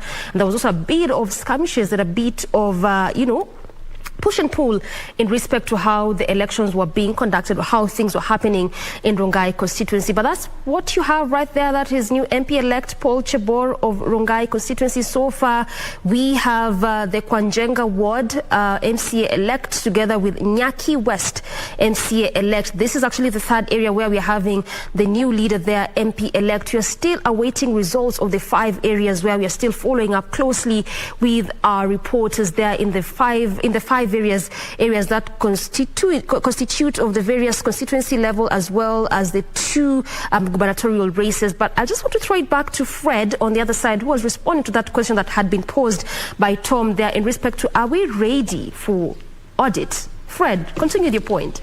Yeah, and you may also want to, because now you know Paul Chebor of UDA, he's just won the Rongai. Yeah, actually, I would make a comment there. House stakes are very high in this parliamentary election. And you remember his brother also lost in Gideon? Yes. Baringo. Yes, and of course this was going for the last Moi. And first of all, I want to make a few comments about that. I saw a tweet from, now you can talk about the era of fake news, but I follow Moses Wetangula, so I'm sure that was his tweet. He said that we have liberated Kikuyus from Uhuru family, the Kenyatta family. Now we are going to liberate the Kalenjins from Moi family, and the last one, they are going to liberate the Luos from Odinga family. And I was saying that I think this is wrong narrative, because we have big enemies, not 3. Because the big enemies things is ignorance. Corruption? Not corruption. Is corruption in there? No. Ignorance, because ignorance, a disease, and poverty. We should not turn the 3 to be Kenyatta's, Moi's, and Odinga's. We should, if you are electing people, let's focus on fighting those illnesses. Now here, you remember that soon Parliament will be constituted, and the first thing was to elect a speaker. Why the stakes are very high for Azimio and UDA is that these elections could actually determine who is going to have the speaker. Remember, in 2013, 2007, Raila Odinga's party had to meet with all his MPs, and they had to sleep somewhere overnight, and they had to tie their hands with ropes to walk together until they voted. Can you imagine? Because there was only one vote that determined whether Marende was the speaker or not. So it is important that one number may make you control parliament through the speaker or not. So the stakes are very high, and I'm sure UDA is very happy. But we were expecting that if UDA was to bag the 4 seats which were on offering today, they would actually cross over, and they can determine actually whether they get the speaker. But the fact that we are seeing signs that, I don't want to say officially, signs that they may not get the 3, if they don't get the 3 for sure, we will say the parliament will be blue. So there's a blue wave in parliament, not yellow fever. So we are hoping to see whether that happens. So this is a very important thing for them. Actually, UDA is waiting with their breath, that they should get numbers to control parliament, because that is important. That the Senate already control already. But you know, in marathon, the last lap is the one that delivers the gold medal, And of course, yes. Of course, also there was something very interesting now. I don't want to call the gubernatorial elections in Mombasa and Kakamega. One person, UDA, predicted that the gubernatorial outcome will actually show us who won the presidential election. And, who said that? Actually, that was Ahmed Nazir, Grand Mullah. That is his Twitter handle. So if at all, I'm seeing social media again, can be fake or true. People are telling him, now that Mombasa and Kakamega is going as Azimio, now it's clear to you who won the presidential election. So those are just the night conversations on Twitter handle. But if I go to the main thing you ask whether we are ready, I've told you that Kenyans are not ready in culture. I've written a few books. I've insisted I don't give that book for free unless you buy, or I'm so convinced you'll get. I'm not selling it because I want to make money, but people should read. Someone says that if you want to keep money, put inside the book and keep it somewhere. No one will pick it. No one will pick it. But if you put your money in a wallet, Fred, let me cut you short again. Sorry for that, but we have to cross over back to Rongai and listening to what the RO is saying there. Rongai constituency, in the election held on 29th day of August 2022. Dated this 30th day of August 2022. Congratulations.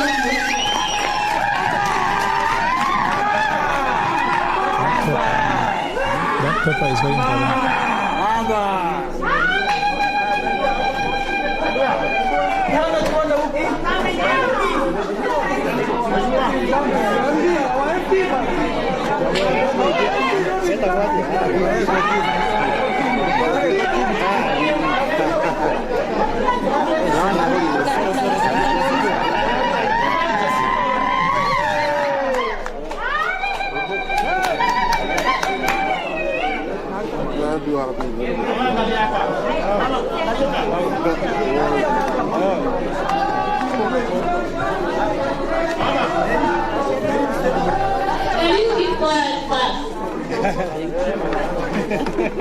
Okay, I want to call upon chebor to say something. He has something to say or to tell us. Giving his chance.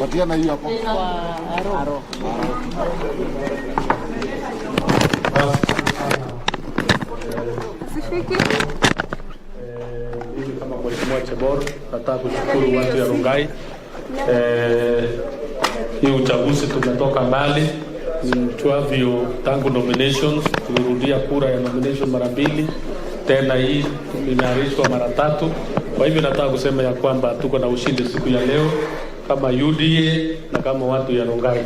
Nataka kushukuru watu wote wale walipigia kura, hata wale hawakunipigia kwa sababu tu was a healthy competition. Nawashukuru sana. Mungu awabariki. Basi sasa tuanze kazi, tusaidie wananchi na kusaidia watu ya Rongai. Asanteni sana, Mungu awabariki. Tutasema mengi kwa sababu ya uchovu mingi, tutasema kutoka kesho, na nataka kushukuru sana my party leader, the president elect, amesimama na mimi kabisa, na amesimama na watu ya Rongai, na hata gavana wetu Susan Kieka amesimama na mimi na watu ya Nakuru kwa jumla. Kwa hivyo niko na shukrani sana, na hata MCS yangu ya Rongai wamesimama na mimi, na washukuru sana na wananchi wote. Si Mungu awabariki sana, na mama mwenyewe, mama watoto wako hapa, takushukuru sana, amesimama na mimi sana. Kwa hivyo asanteni sana, Mungu awabariki. Wacha mheshimiwa Sirma ongezee tu kidogo.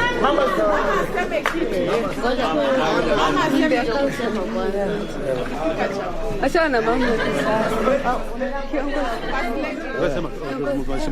Mheshimiwa ongea. Kama kuna jambo unaweza basi.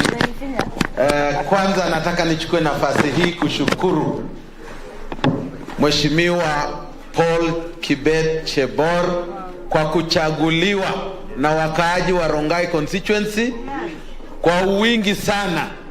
Nataka pia nishukuru wale maafisa ambao walisimamia kuanzia RO na watu wake, officers wa security.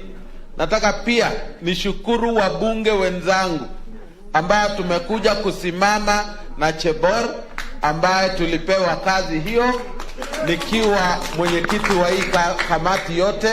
Nataka niseme asante wakaaji wa Nakuru vile tulifanya kazi, watu wa Rongai, governor ambaye alitusaidia, the president elect, the deputy president elect, ambayo tulisimama pamoja na tukahakikisha hii kazi imefanyika. Kwa wale wote Unajua kila kitu kuna mwenye ambaye anashinda na ambaye ameshindwa. Hatuna ubaya na mtu, sisi tumekuja tu, hii ni siasa. Na siasa hapana wekanga kwa roho, utapasua roho. So mimi nataka kila moja ajue siasa ni maneno ambaye tumekuja kwa mashindano, tumemaliza, mwenye ambaye ameshinda ni Paul Kibet Chebor. Mungu awabariki sana.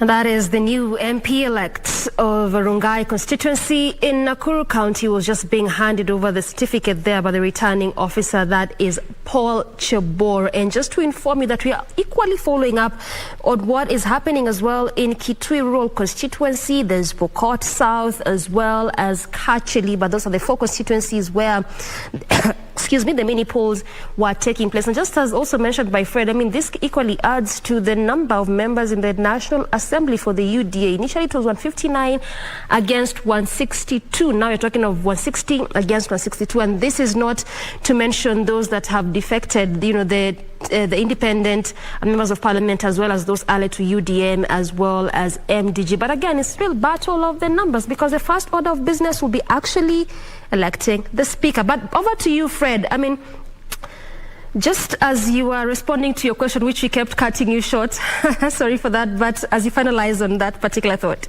Actually, even these numbers, there is this thing whereby we said some MPs went to Karen and they are converted. I don't think they have actually converted, because the post-election coalition has not deposited.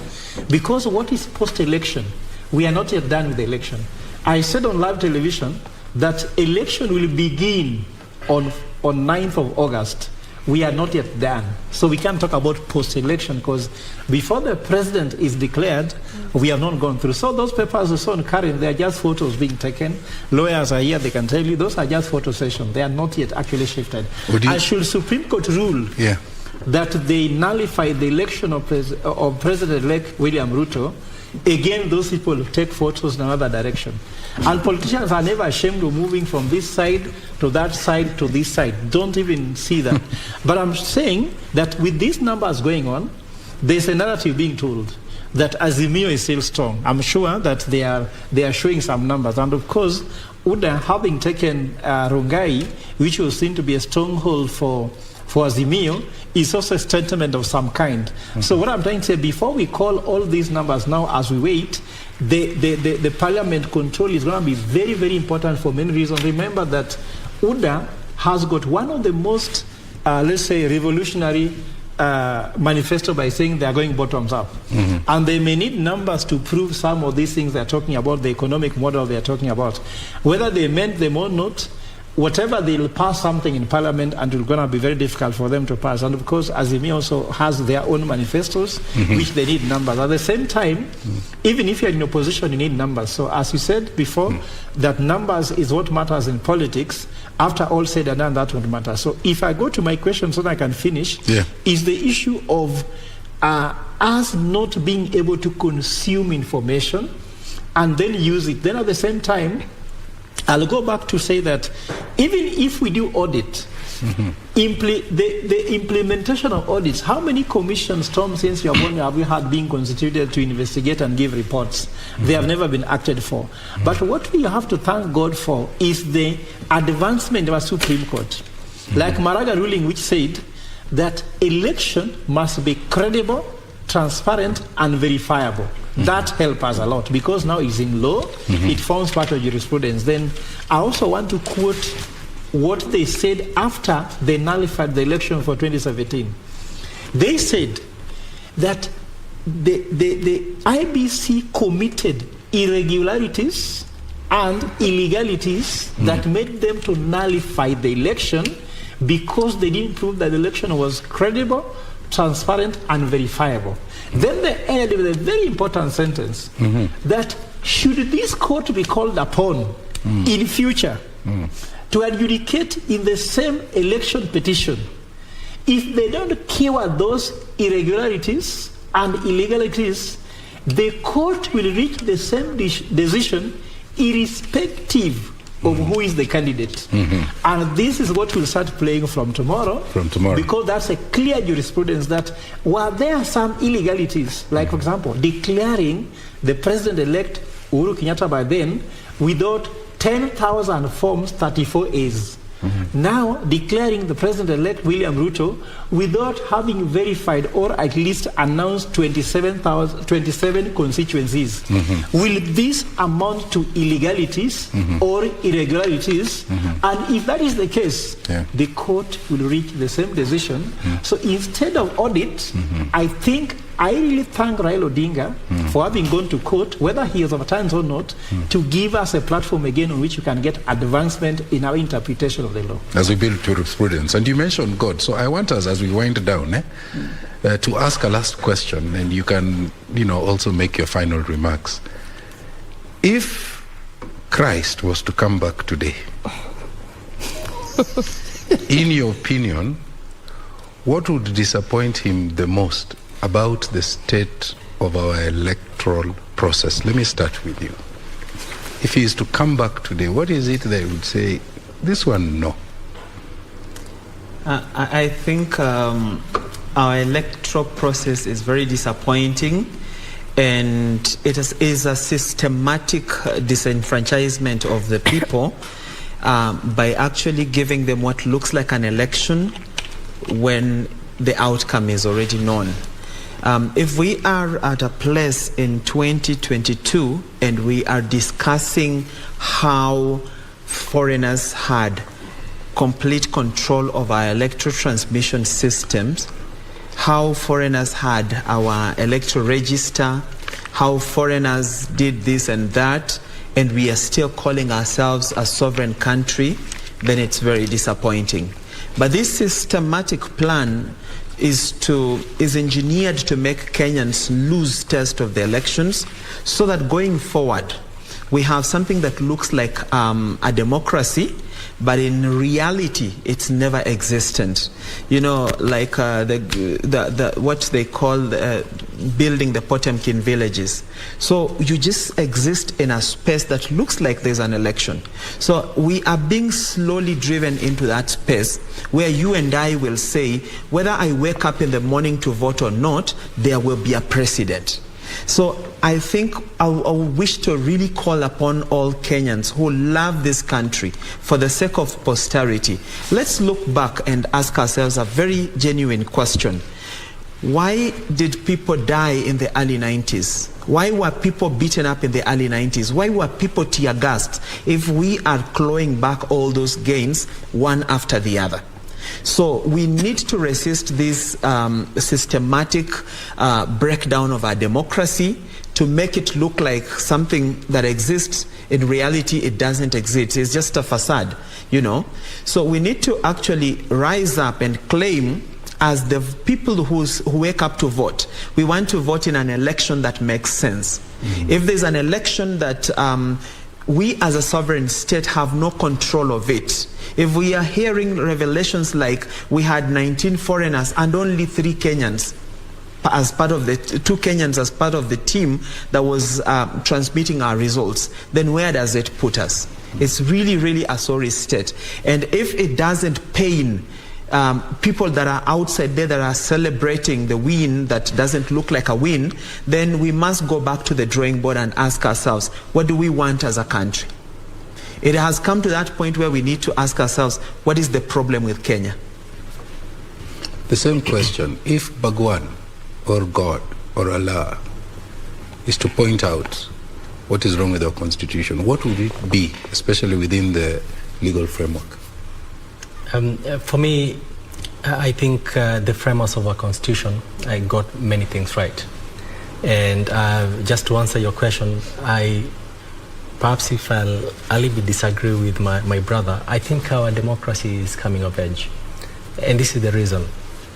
Prior to 2010 constitution, we always had clashes and post-election violence and all manner of things. We don't have it. Ask yourself why. Because of this constitution. Because right now there are remedies If, for instance, you find dissatisfied with the election, you are saying that the election was not transparent, it wasn't credible, it's not verifiable, you can go to court.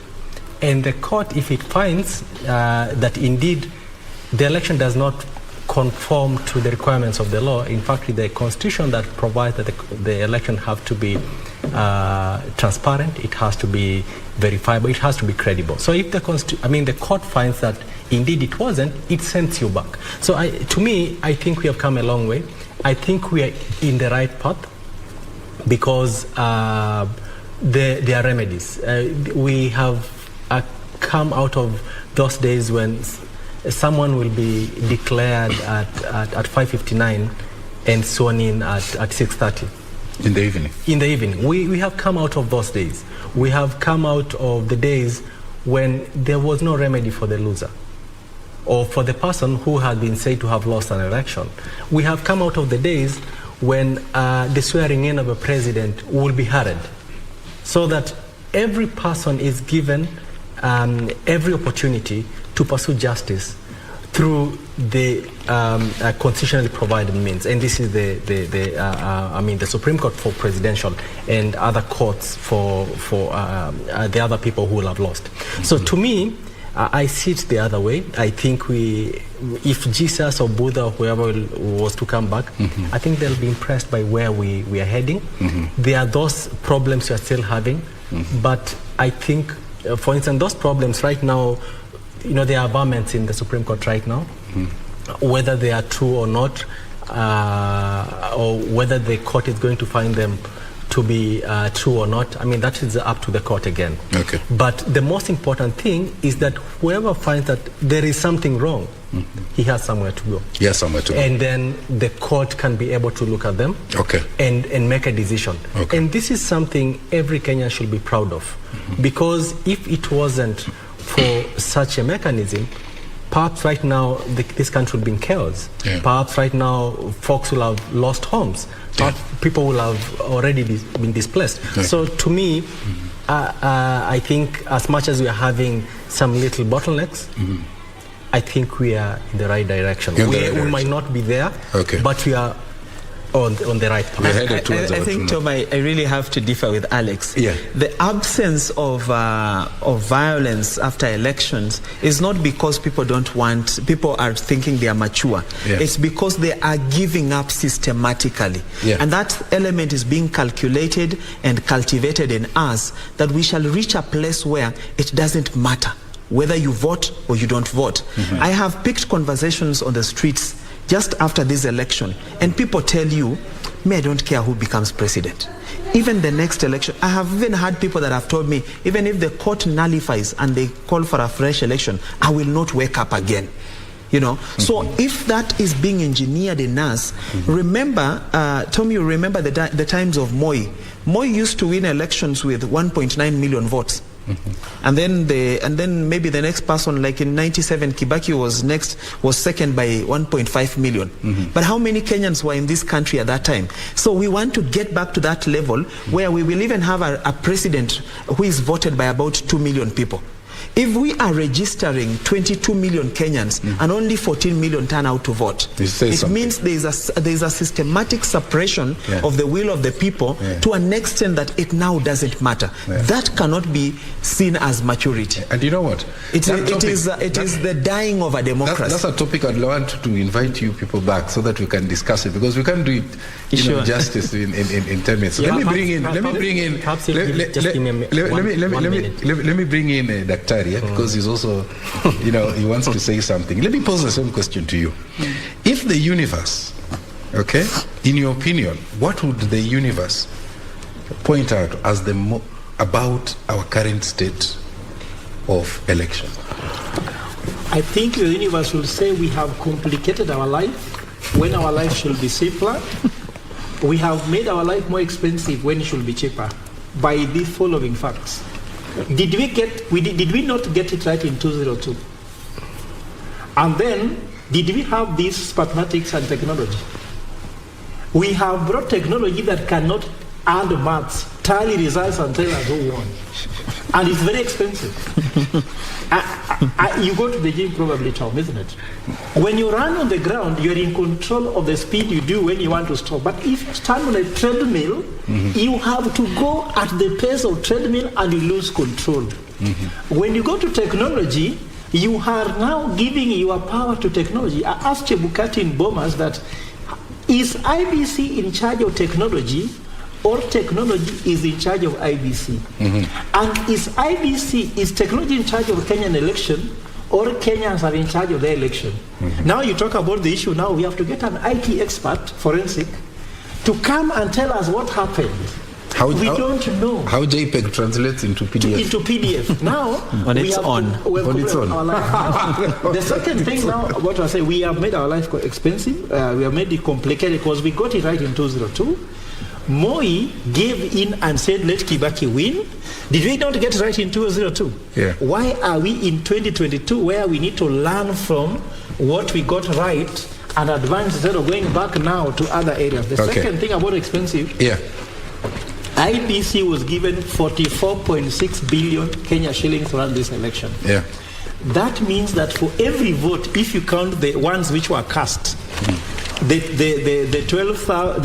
14 point something million, they spent nearly around $120 per vote to be in the ballot, isn't it? That was too expensive. Globally, is $5 per vote. We've made our life complicated by going to IT with that we don't understand.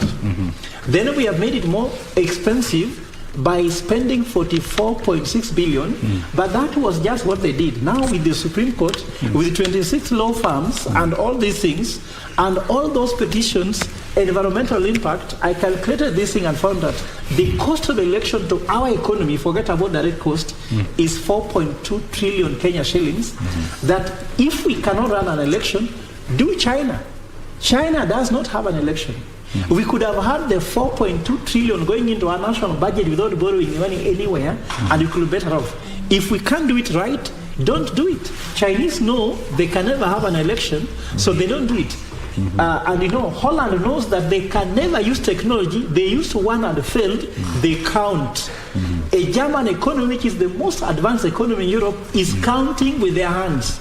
For us, we want to employ technology which we cannot run. That's the problem. That's the problem. And you know, it's interesting. The paradox is that we are the country that is bagging medals for, you know, building an application that we can use to trade, send, receive money. And yet we are struggling with technology. But anyway, let me throw it to Doreen, and I hope, Doreen, you will ask our guest there if the universe, in his opinion, what would disappoint the universe the most about our current state of the election? I would love to hear him have the last word. Silence, over to you. If I am permitted to rephrase the question, if Christ,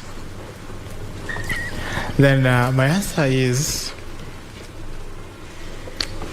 there are a lot that would break the heart of Christ, or rather that would interfere with the cosmos, for your question. One is that we have actually glorified thievery, or rather theft, in our elections. Suffice not to say, there are arrests that have been made. We have seen that on our news, even in this repeat poll, and that confirms what it is. Number two, that our elections are a do or die thing, that our country is has actually gone deep to the extent that somebody can be obliterated, can be terminated, can be killed simply because of an election. Can we all as a country envision a Kenya where somebody must not die because of elections? We are in a situation where our votes do not count, but those who manage the elections actually present to us their numbers. can we envision a country where our votes will actually count? Finally, I will also agree with my senior, Alex, that we as a country have come from far, and it is good to give credit where it is due. As we sort out the few that are still a bottleneck for us, our country is actually moving towards the right direction in electoral justice and processes. And actually, Kenya is being looked at globally as Africa's classroom for democracy. Otherwise, thank you so much. Wow, did you hear that? Yeah. The continent of Africa, the classroom for progress. I love the way Wakili summarized it. Clearly, and we obviously envision a time whereby we will indeed have free, fair elections, no need to be going to the courts here and there, just accept and things are done in a free and fair manner. But also remember, it's a good place to end this conversation altogether. But again, we are continuously to follow for you how the elections are panning out in the various areas whereby we have still not gotten the final results, key among them being Mombasa, Kakamega, Pokot South, Kacheliba, Kitui Rural. So far, we already have areas of Nyaki, West, Rongai, as well as here in Embakasi, that is Kwanjenga. But just also going by what we have in our map, clearly results are coming in thick and fast, even just in the various constituencies. Earlier on, we only had 3 out of the 6 in Mombasa County, but right now it looks like we already have 5 just remaining with Nyali constituency. Remember, this will be coming in, and the minute they do that, we'll continue to keep you abreast and up to speed with how the areas are looking like. So clearly, we'll just give you the final result perhaps tomorrow morning, the minute everything is already consolidated and we already have the final tally. But a good place to end this conversation this night, morning night. Tom. Go and sleep, Doreen. Thank you. You're always smiling in the style of a mile per while. Thank you so much, Doreen Range. There, I call her our smartboard expert. Thank you so much for your time. I want to also thank Alenga Torostad, political analyst. Thank you for coming through. Alex Mola, asante sana, wakili. Thank you for finding time to come and be with us. And of course, Dr. Frederick Ogola, political analyst. Thank you for your deep insights. I want to thank you all on behalf of the Kenya Decides team. My name is Tom Boyer from Nairobi, Kenya. Good night and God bless you this morning. Good night.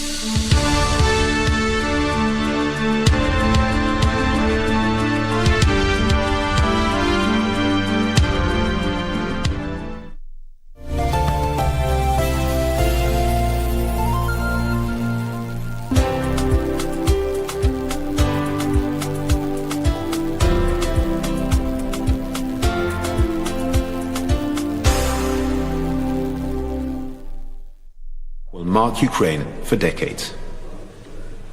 James Andre and the team there in Ukraine. The head of the European Union's executive branch and Germany's Chancellor this Monday pledged a reform of the continent's electricity market to help bring down power prices that have been pushed higher by skyrocketing gas prices. European Commission President